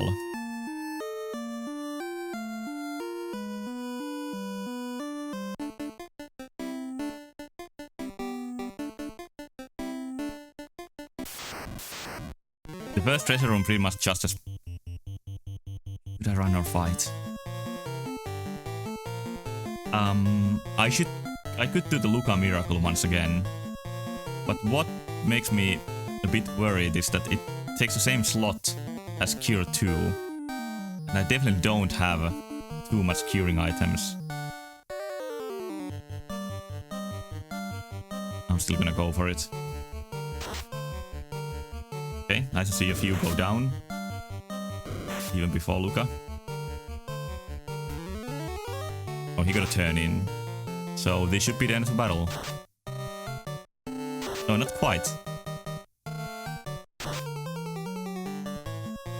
Yeah, this time my rolls with harm 2 damage were not as good.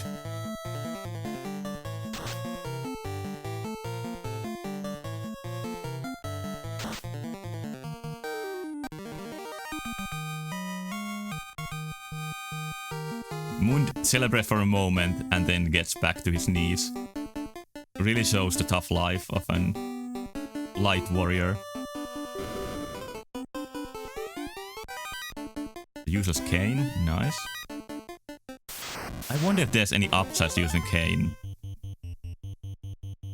I don't really see any evidence of there being something like that. I still have plenty of fire tools left, so I'll use one now.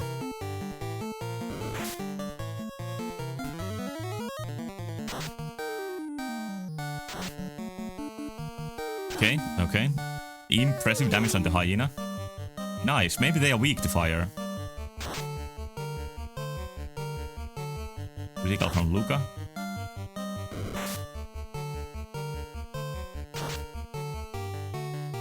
Okay, the Ogre Wizard didn't quite go down. But shouldn't be too much left. Ruse? Oh, he used a Ruse spell.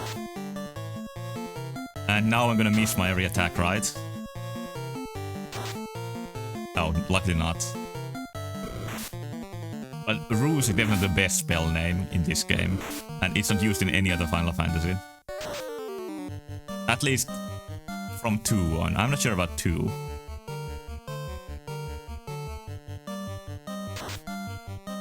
I actually played the PlayStation port of 2, which had much more room for text.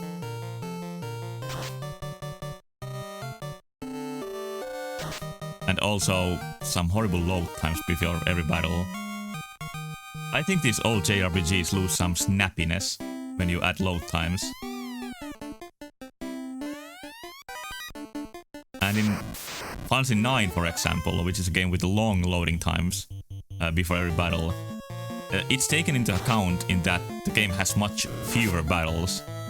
So it doesn't end up being that annoying. What is annoying about 9 is the generally really slow battle speed.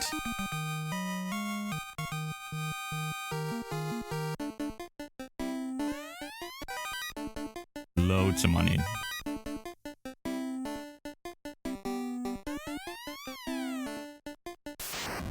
Okay, that room is now empty.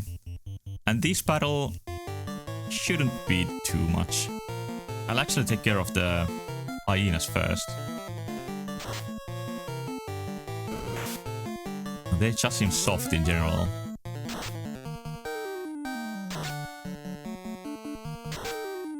Really nice damage on the ogre, but Ah, meddling damage on the hyenas this time. Yeah, the spell damage is just too random.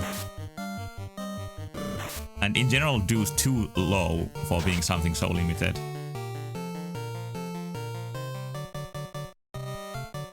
Okay. That tactic didn't work, but maybe I'll get the Ogre Wizard down before he uses Shrews. Nice. Oh, some regrettable missed attacks here, but everybody's still on good HP, so nothing too bad.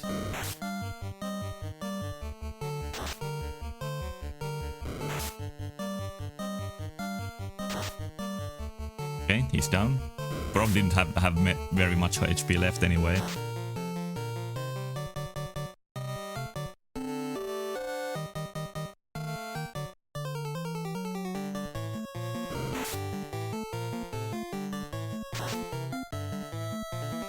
Okay, it's done.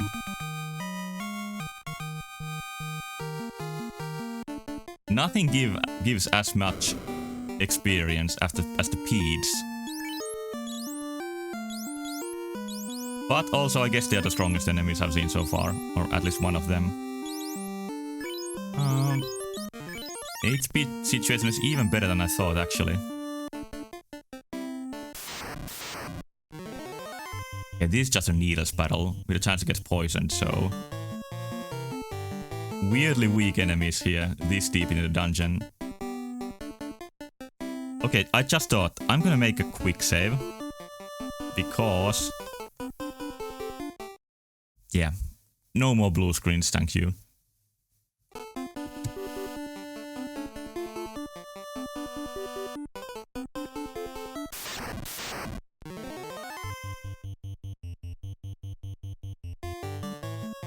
Alright. Let's beat these crazy people here.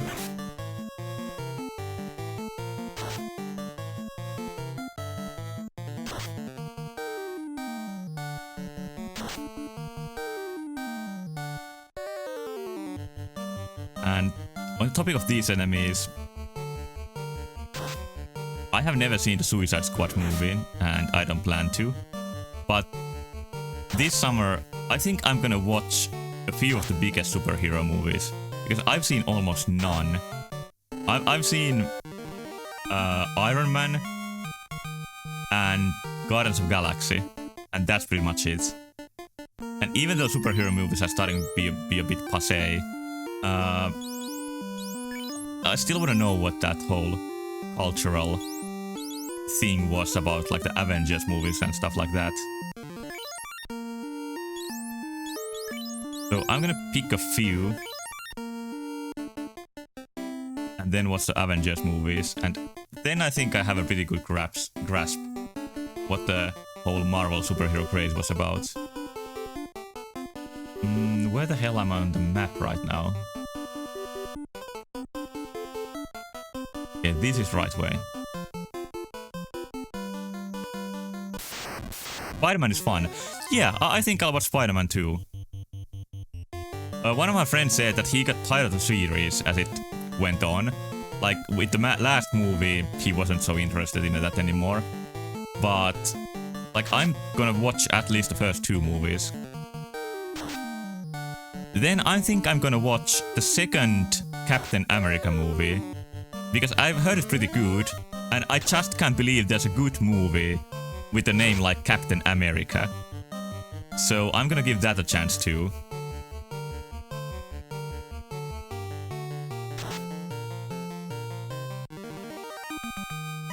After that, I don't know what else I could watch. I'm not super interested in any of the others.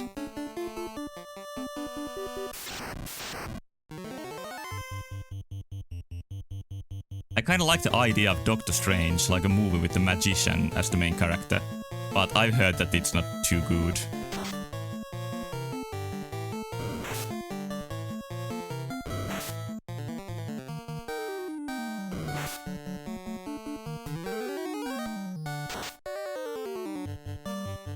Oh, and then there's Thor movies.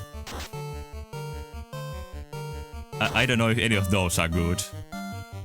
The concept isn't too appealing to me.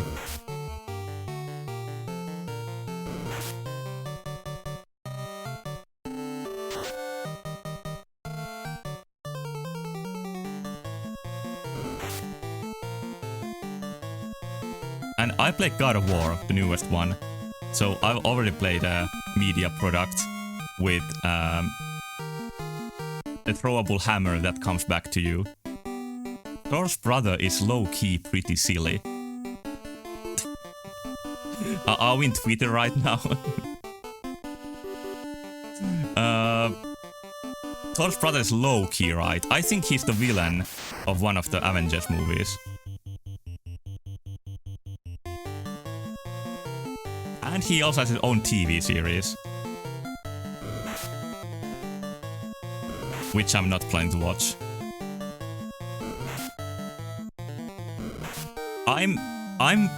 I'm hopeless with the puns. God damn it, low-key pretty silly. Oh fuck.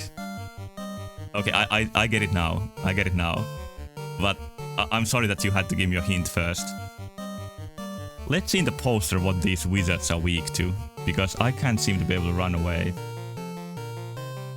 Maybe I'll show you the... Oh, it's in small in the corner.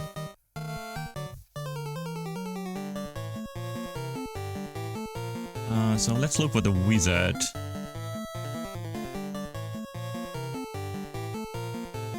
Sorcerer? No, that's more powerful. Anybody see a wizard here? Oh, they are in alphabetical order. There, I see it now. It's so small, but...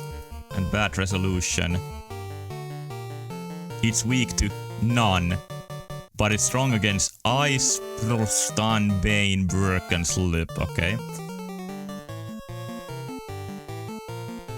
Okay, this is definitely too cumbersome, but... back to the minimap now. Maybe I'll try to think of a better way to do this for the next stream, because this just takes too long. And OBS's tools, they don't feel like they are made for this stuff.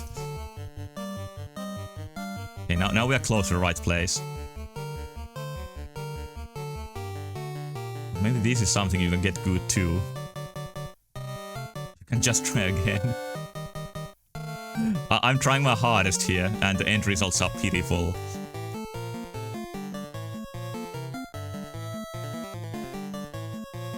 There we go.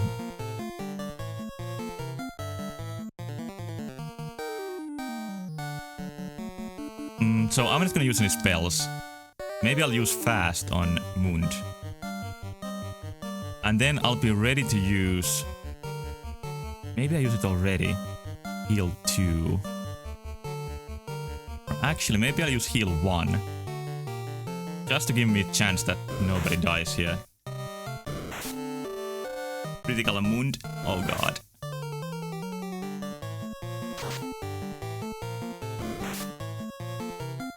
Oh wow, they are really destroying Mund here.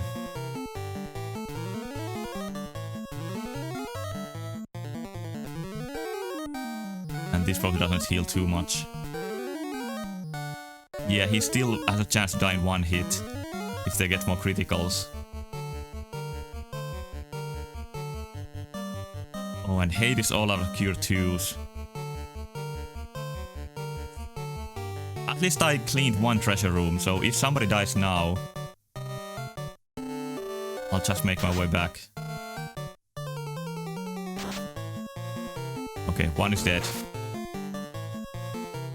Didn't hit Mund, but Mund hit nothing. 1 damage to Mund, what?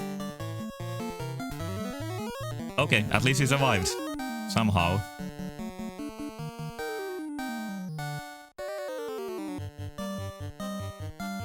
But what then? I think I use another heal 2 and just let the life spell go.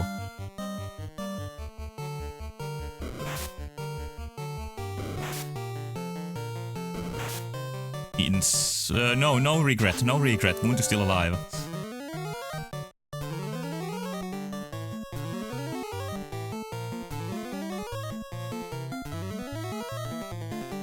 Now everybody can take a few hits.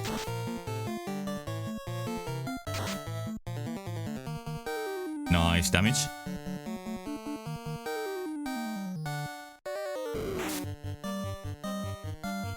Yeah, it's pretty easy to say now what is the most dangerous battle in this dungeon, and it's the 4 wizards.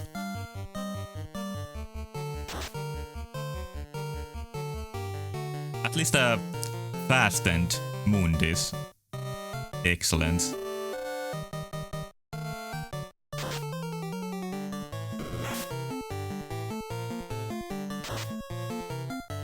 Oh, hate critical terminated. Nice.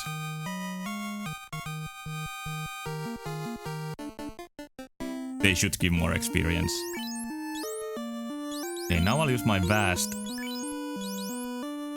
selection of healing items.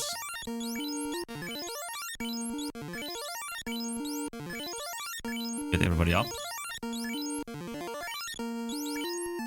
The next question is, should I try the boss fight or not?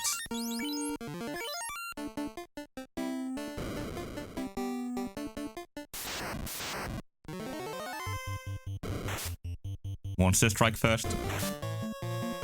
That's not legal.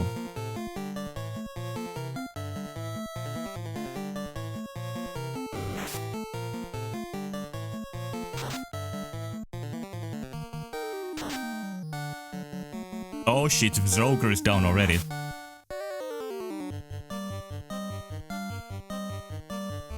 Which means that everybody attacks nothing, but it's still nice.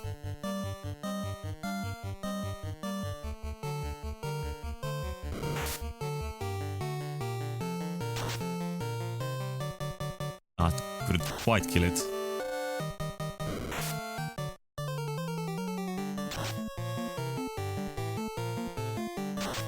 Luca, you can do it. Ah, he couldn't do it.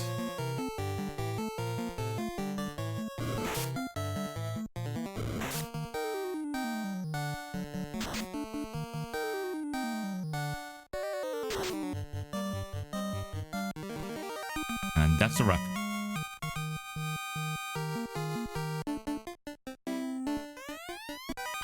Cabin fits right in the box.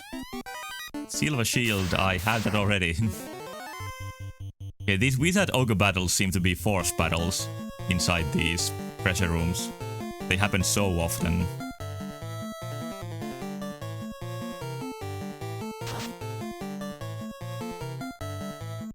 Good start. And really good continuation.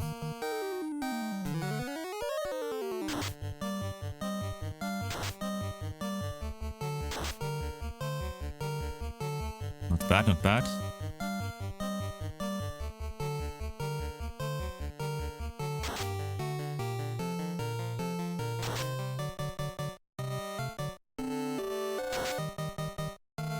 I'm lucky that this battle is the post one instead of a wizard battle.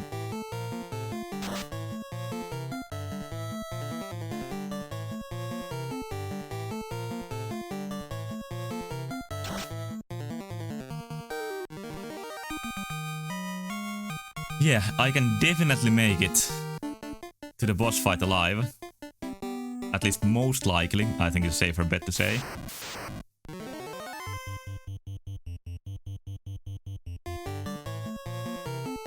But I don't know if I'll make it through the battle.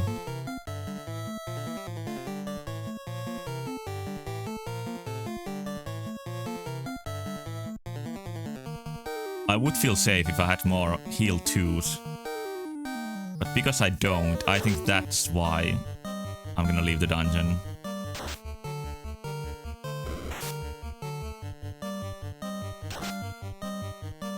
But the next trip to the dungeon will definitely be the last.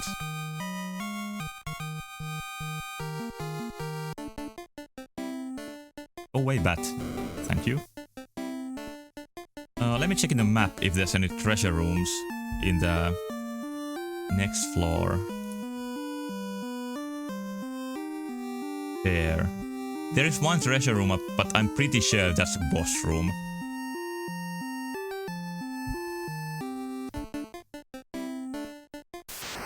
Okay, so yeah. I am gonna leave and come back. Although it's entirely possible I might be able to do the boss fight, I just don't want to lose everything I found here.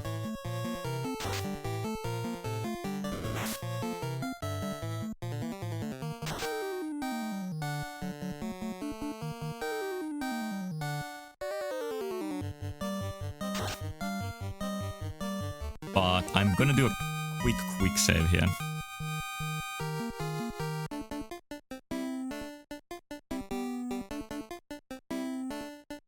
Because around this time is usually when the crashes happen to me after playing the game, or around 2 hours. I'm gonna run from the cockatrice because I don't have any more softs. Oh. Well, at least this happens when I'm leaving a dungeon.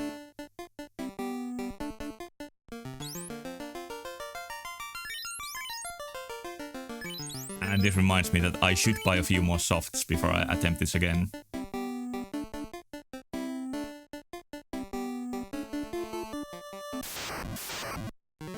Well, that's gonna be the fun part where I just ran from everybody. Oh god, what if everybody stops? That's a game over, right? It's a game over in even much newer Final Fantasies. Okay, we got out. Nice. Well, now I'm gonna do something I was against heavily just a moment ago, which raised the game speed a bit.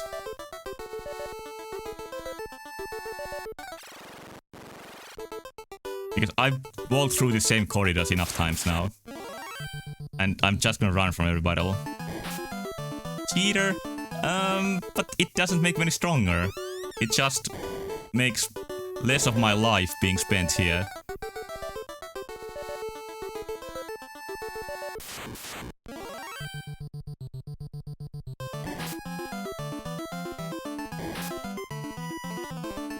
I could put it even faster.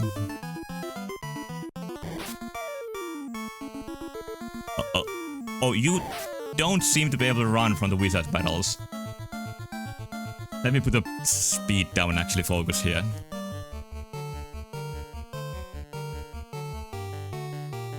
Yeah, from the wizards you just don't run from. Okay, I'm ready for your rant. Give it to me.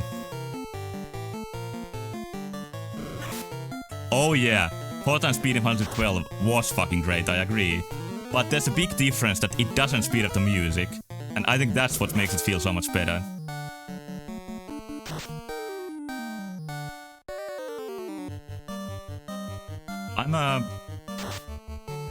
Okay, now 1 is down. I was about to say that I'm quite worried how this is gonna go. They just do so much damage. Not this time, but in general.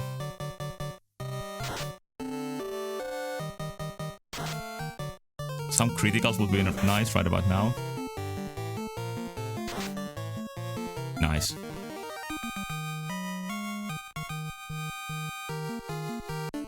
Well, it's very easy to overlevel in the Zodiac Age version. Because it's made much easier than the normal game. In the original game, I think if you like explore everything and kill everything, you are still gonna have a decent challenge. But in the Zodiac Age, it's gonna make you way overleveled. And I think I explained this when I talked about this last time, but I think the biggest downside of Zodiac Age is how it's a bit too easy.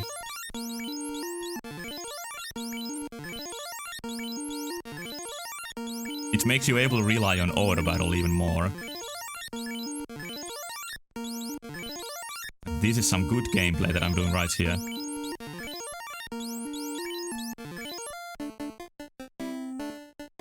Okay. Back to speed. Wizards! I can't believe my luck. How are these the only battles I'm getting?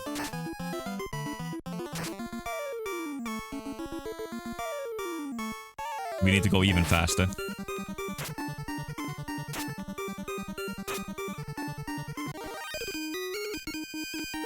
It sounds horrible.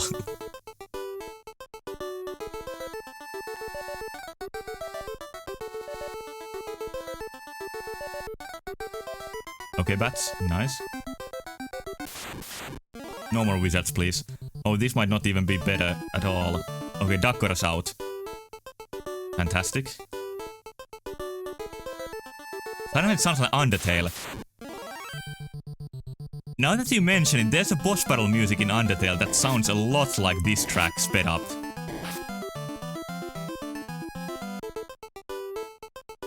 I don't remember where in the game, it's been a long time since I played it. But that's a really good point, it does sound a bit like Undertale. But I think Undertale draws a lot of inspiration from older games in its music and events too.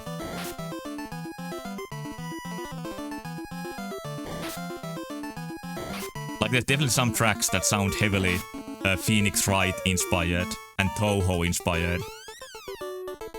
So I wouldn't be surprised if there's some Final Fantasy inspired tracks.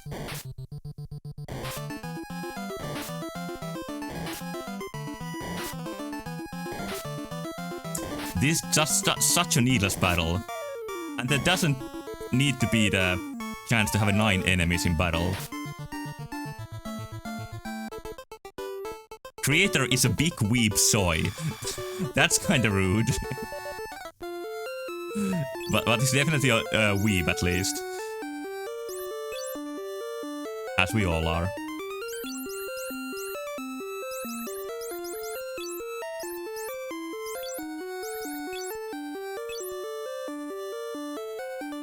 I need to heal a little bit.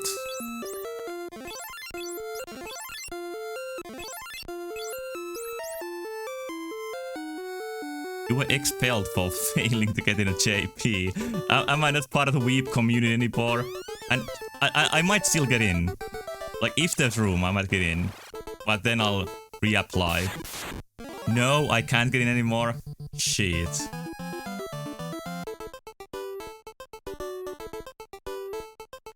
Like, how am I gonna find my Touhou fan games anymore?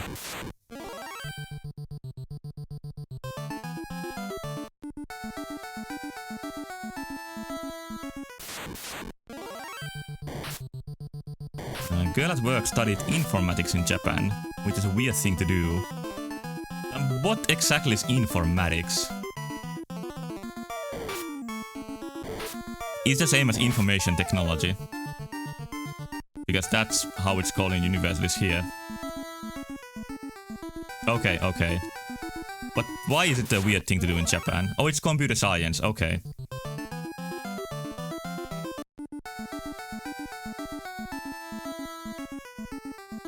Do you mean because Japan still uses fax machines? That it's not so, like, modernized when it comes to computers sometimes?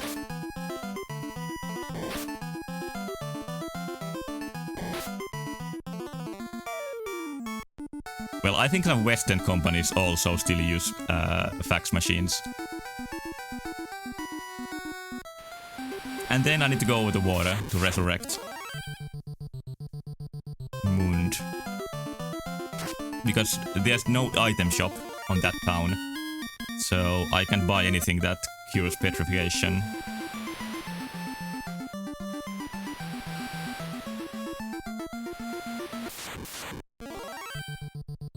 I want to hear a reason. Why is it weird to study informatics in Japan?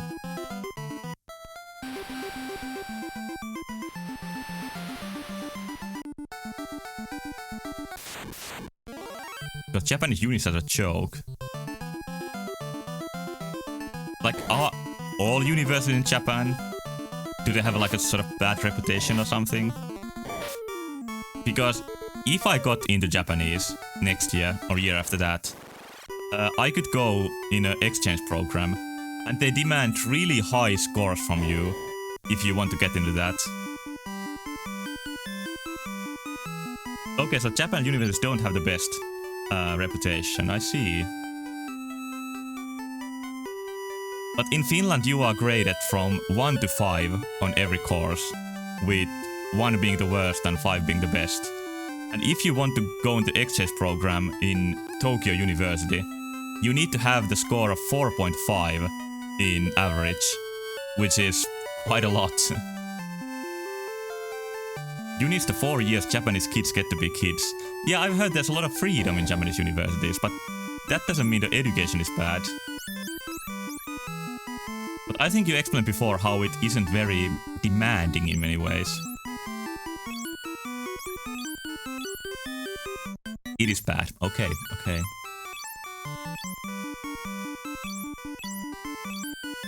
But the strictest university teacher I've ever had was when ages ago, when I was still studying computer science, I took a beginner's course in Japanese, which I don't remember anything about. And that teacher was, like, she had that, I don't know what to call it. You had to have the Bushido spirit for the course to do it properly. Because if you forgot even one thing, like, you almost got thrown away from the course. But it sounds like, yeah, in Japanese it's the exact opposite, because the punishment for plagiarism is having to try again, which is crazy. Yeah, same here in Finland. You get kicked out for years if you're caught in that. And if you caught how do you pronounce it? Plagiarizing. Should be close. Your like thesis, your entire degree gets revoked, even if it's discovered years later.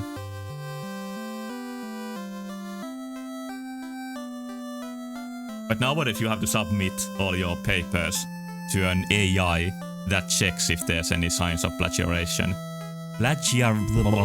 Okay, I've just stopped saying that word.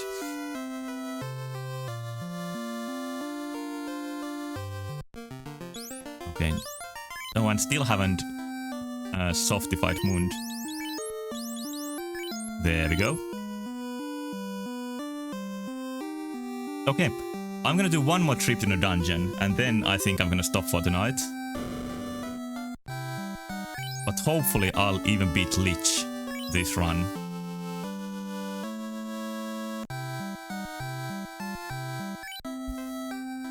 In Japan, you also get grades based on shit like turning up, participating in class. Well, in my university you also like get a little bit of your grades affected by that. But it's a really minor part of it.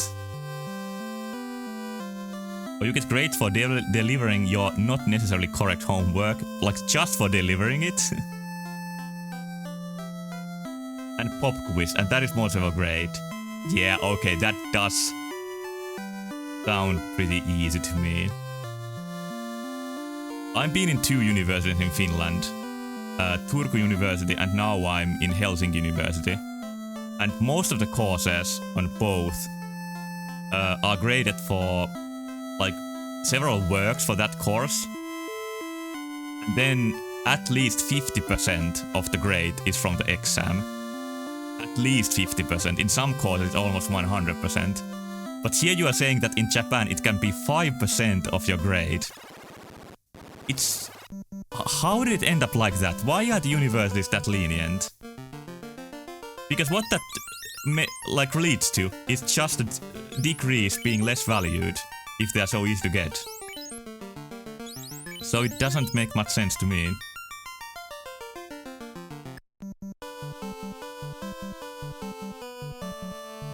Grades range from S to F. Kinda like in Devil May Cry. Okay, that goes up to SSS. Wait, S is the worst? Sounds pretty unintuitive to me that S is the worst grade. It is the best, okay. But Westerners don't know that. I know it from video games that S might be the best. But yeah, straight A's is used in, at least America. Does any other country use like A and B and C ratings?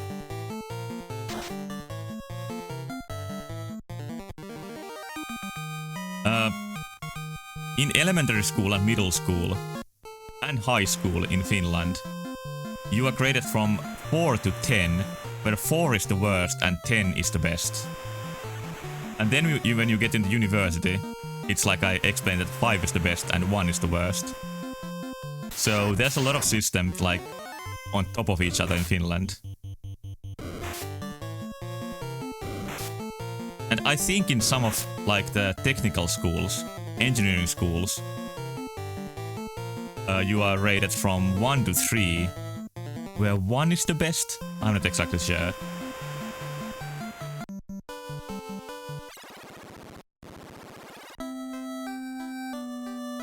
Why did I come here? Is there any point to me being here? Not really.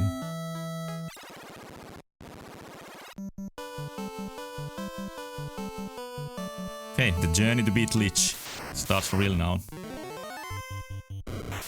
Didn't start too hotly.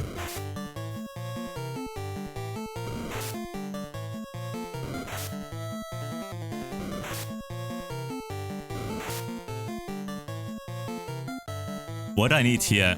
No, I'm not gonna speed up now. This is the proper trick. I'm not gonna cheat in quotation marks.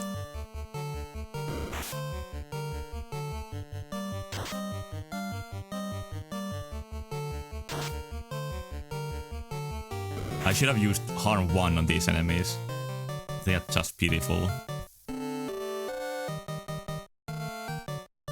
Okay, let's do a little burst of speed here, which is turbo mode. I'm getting completely corrupted here. I'm letting go of all my principles.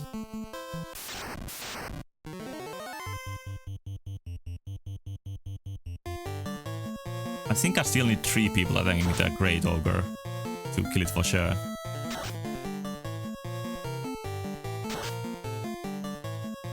Yeah.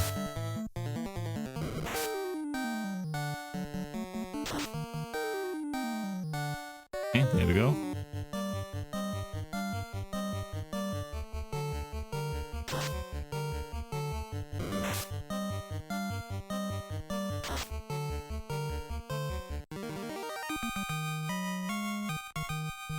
Now, hopefully, there's not many more interruptions before the dungeon. Although, I don't think any enemy outside here can do that much damage on me. I would just like to make some progress for once. Gargoyles, there are quite many, but I don't think these are anywhere near the worst enemies here.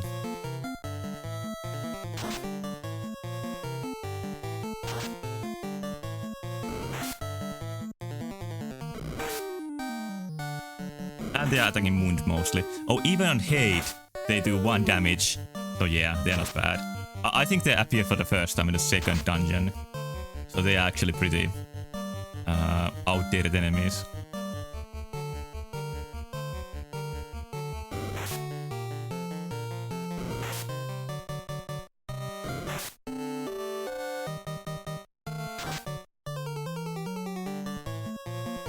Can Luca terminate one? No.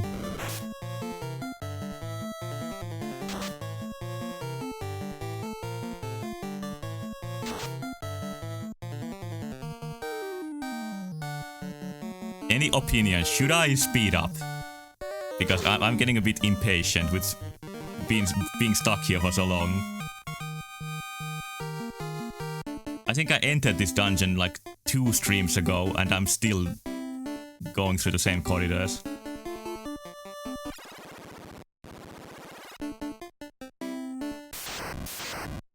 Might as well, your run is already invalidated. I'm not exactly trying to get validation for my run, so I don't care. So, here we go.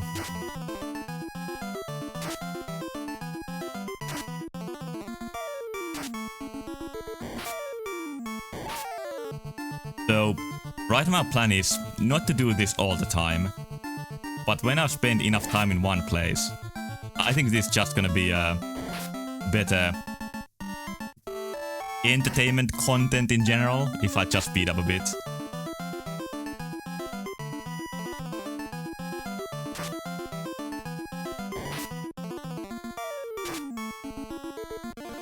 I don't really like calling what I do here content, because it sounds like so soulless. But on the other hand, I don't think it's good enough to be called anything else.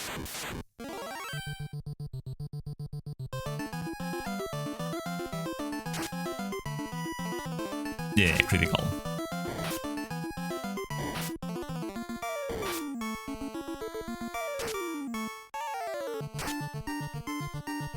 I haven't seen any wizards yet, but they will come.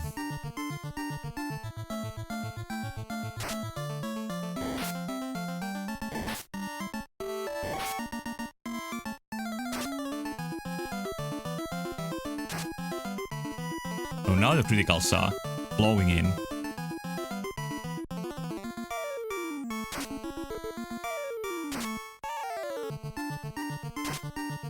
The party's still at great HP, so...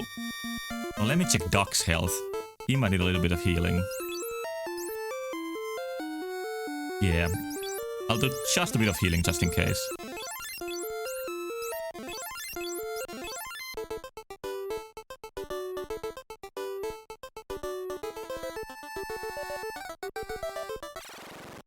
Okay, third floor. Scary enemies, but...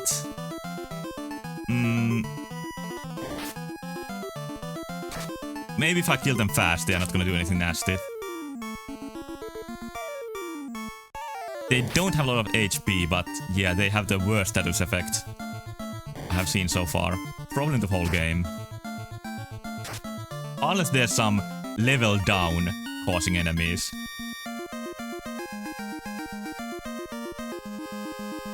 Level up's nice. I stopped playing wizardry when I got to enemies that lower your level.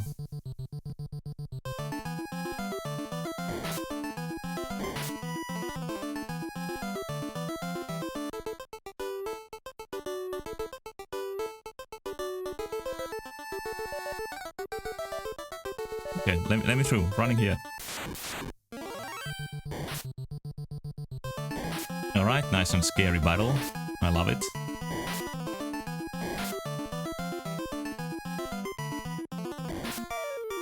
Oh shit, they paralyzed Luca. I'm gonna try to run. Now that I can't use harm.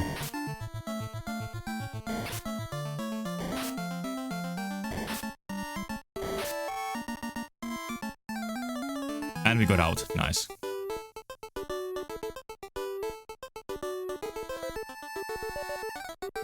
Wait, this is the wrong way. No, it's the right way. I got confused. I'm looking at the map of the wrong floor while being here. Nobody got poisoned. That's great. It makes me want to talk faster listening to this music. This gives me the weird feeling that time is going faster.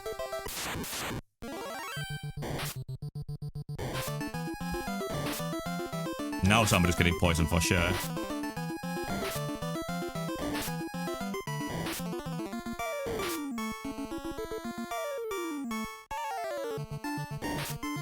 It might not be a bad exercise for me to trying to talk faster, because I think one of my biggest problems with English, oh yeah, the wizards, is that I try to talk faster than I'm able to, which makes me completely fail the pronunciation of some words.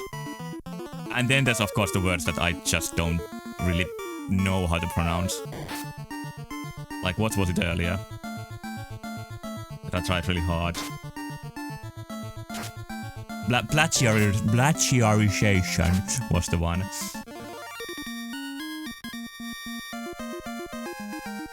Duck level, great.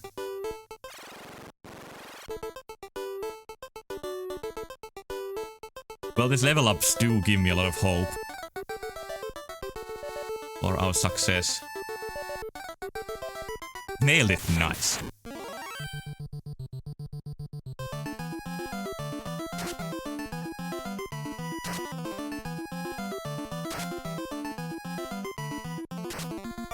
The trolls are so slow that they're not really difficult. Oh, and they don't hit for much either. If I go sort of wizardless, I'm pretty sure I'm gonna beat the boss fight. It entirely depends on what fights are gonna be here. And moon level up. It's just what I need before the boss fight.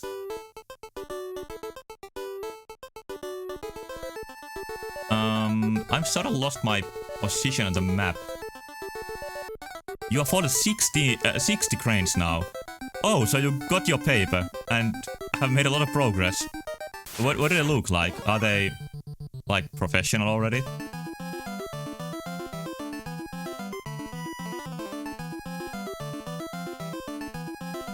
And have you only done cranes, like... not any paper waifus or something like that? They are beautiful. Okay, I believe you. I know from your guitar streams that you do quality work. So I'm not gonna question your cranes.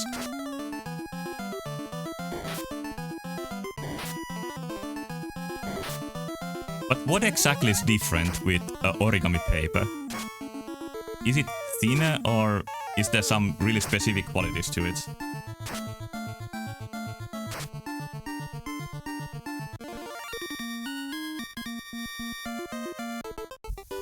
I don't think I've never seen authentic origami paper. Here we are, on the last level of the dungeon, where bats are extra red.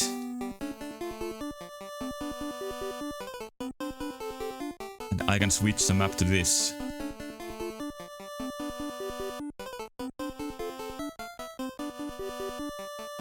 Okay, it doesn't look to be too long of a way to the boss fight, but there might be some horrible battles here.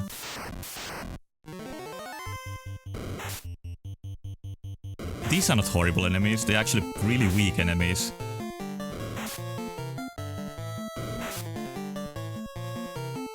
And I don't even mind getting poisoned because I have so many healing items for that.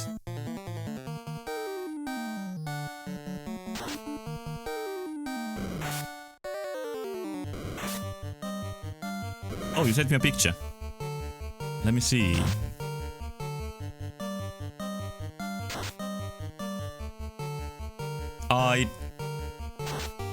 Oh, here it is.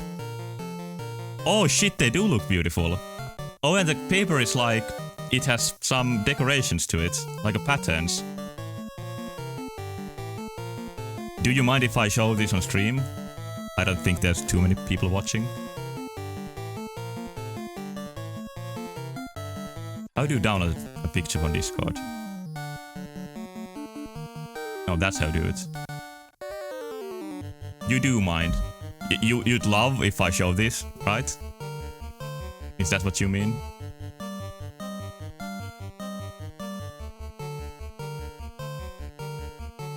You don't. Okay. I know I don't. I don't even look at the viewer numbers, but usually it's like 3 people at maximum clicking the stream. So, yeah.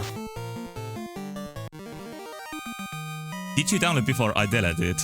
Yes, I did. Do you want me to delete it? I will if you want to.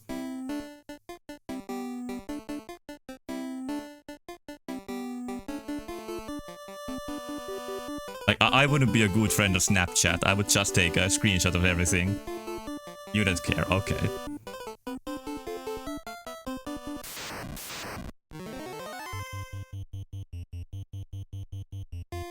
But I'm sure that thousands of people who will view this on YouTube would love to see the origamis.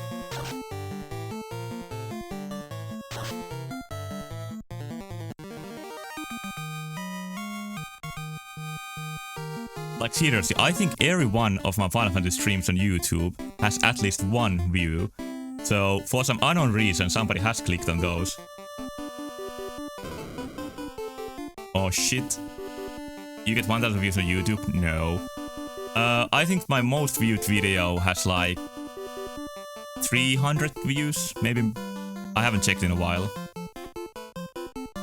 Yeah, like I don't get 1k, I get 1 on my Final Fantasy videos.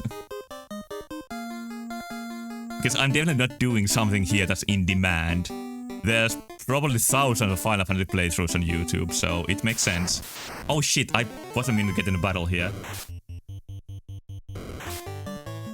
I was awaiting so much worse enemies on this floor than what I'm getting.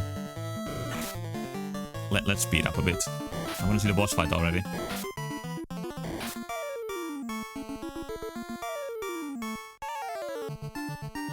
Here we go. Okay, so am I ready for the Lich? No, because I'm poisoned.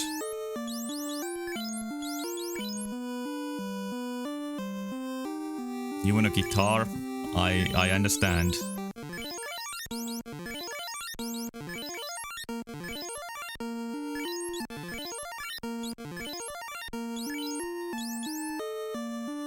Bit more healing. I don't think I'm gonna need fire 2 here. Unless he summons friends. One more heal. Okay. Now I think I'm as ready as can be. Let's go. The Fiend's ball cracks open, an ominous cloud rises, and an evil shape congeals. It is Lich, the Fiend of Earth. Evil shape congeals, that's pretty nicely said. It definitely looks like a Lich. What is this party order? Oh shit, seems there's one preparation I didn't do. I hope I'm not gonna die because of this party order, but let's see. Actually, I'll just heal in advance. And then cast fast on Mund. 2 damage. Okay, nice damage. I thought that he's gonna be immune to physical damage altogether.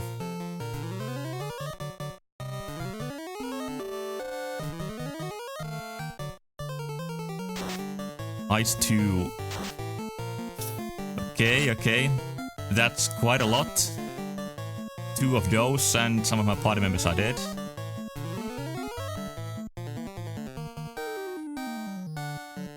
I don't know what else to do with duct and attack. Here's my heal 2 is gonna come in handy. And then... let's see how magic affects him. Maybe I'll cast fast on duct 2. That could work. He might do more than... oh, now he did a critical hit. Sleep? Okay, now I really have to rely on duck to do damage.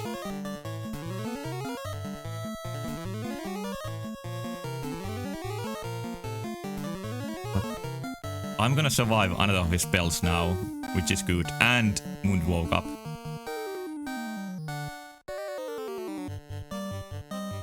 I just need to keep healing. I think. Let's try fire 2. Not bad at all.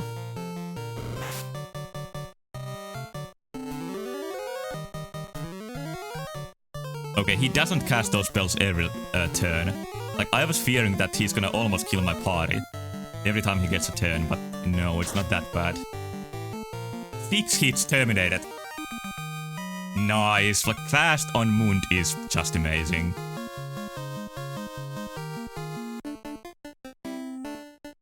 Okay, is that everything? No. Oh, it's a teleport out. That's surprisingly nice. Is one of my orbs shining now? It is. Okay, the first of the fiends is down. And it might take killing all of them to get the advanced classes like ninja. But now I think every future dungeon is gonna have a fiend in the end. Like, now the intro of the game is over, and now I'm in the actual grindy meat of this experience here. That was not a good choice of words, but it's what I went with. Okay, we need some speed here. This is slow.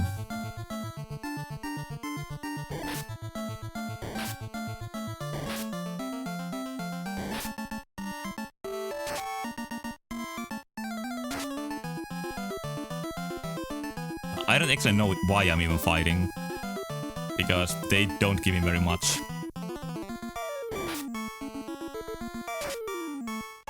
If you see this game as just exchanging your time for experience, which the gameplay essentially is. Through that lens, making the game run faster is pretty much the quickest cheat you can do.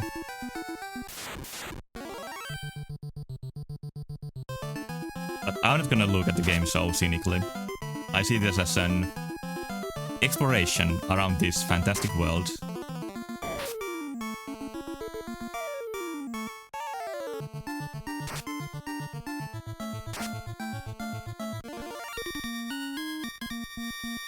Also, I just realized that the save state might be nice. Because last time I got the blue screen, I was walking here towards the town to save after doing everything, and that's when it happened. I still have the bad party order, which probably means that it's not that bad. Speed, please.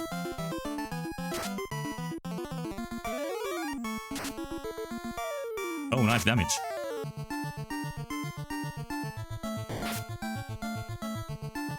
I would have money for the super expensive armor for Mund, but I'll decide next time if it's worth getting. I'm not gonna make the decision yet. Let's see here. Now it's finally fixed. But let's see if Hyde can learn new spells. Well, I find after sleeping, I'll find out.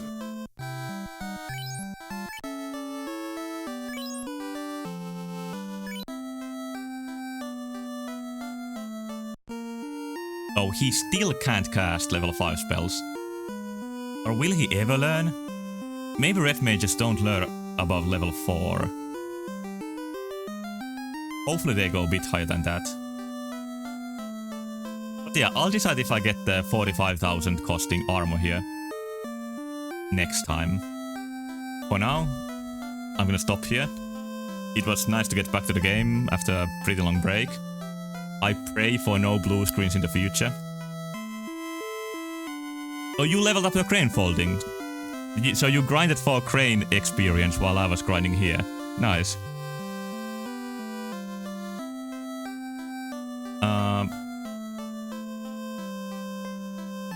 Yeah, so I'm gonna continue playing this soon.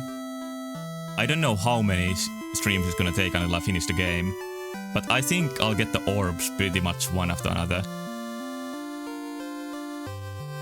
It's been a journey to figure out how to fold them nicely. The first 50 came up pretty derpy. Yeah, that sounds reasonable.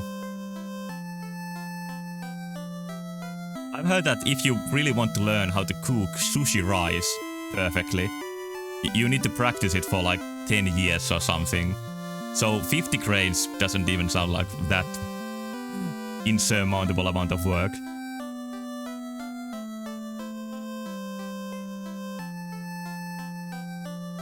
Maybe after I've done 50 streams, I'll get better at this. I haven't counted how many I've done. Maybe it's over 50 already. I actually have no idea. But I will keep going. What I gotta do? Doesn't that just mean that from now on? Or does it mean something else?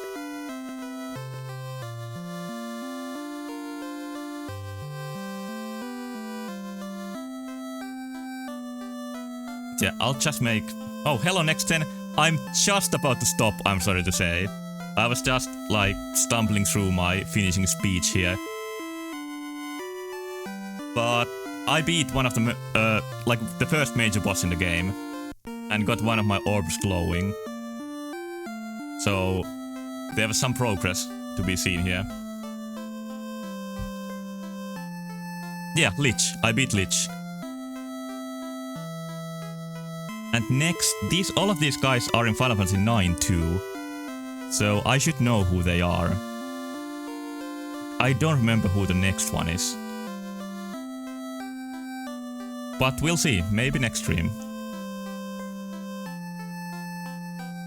But yeah, I'm gonna end it here. Hopefully you enjoyed, even if you joined 1 minute before I stopped. and I'll see you soon again. Thank you once more for watching, and bye bye, good night.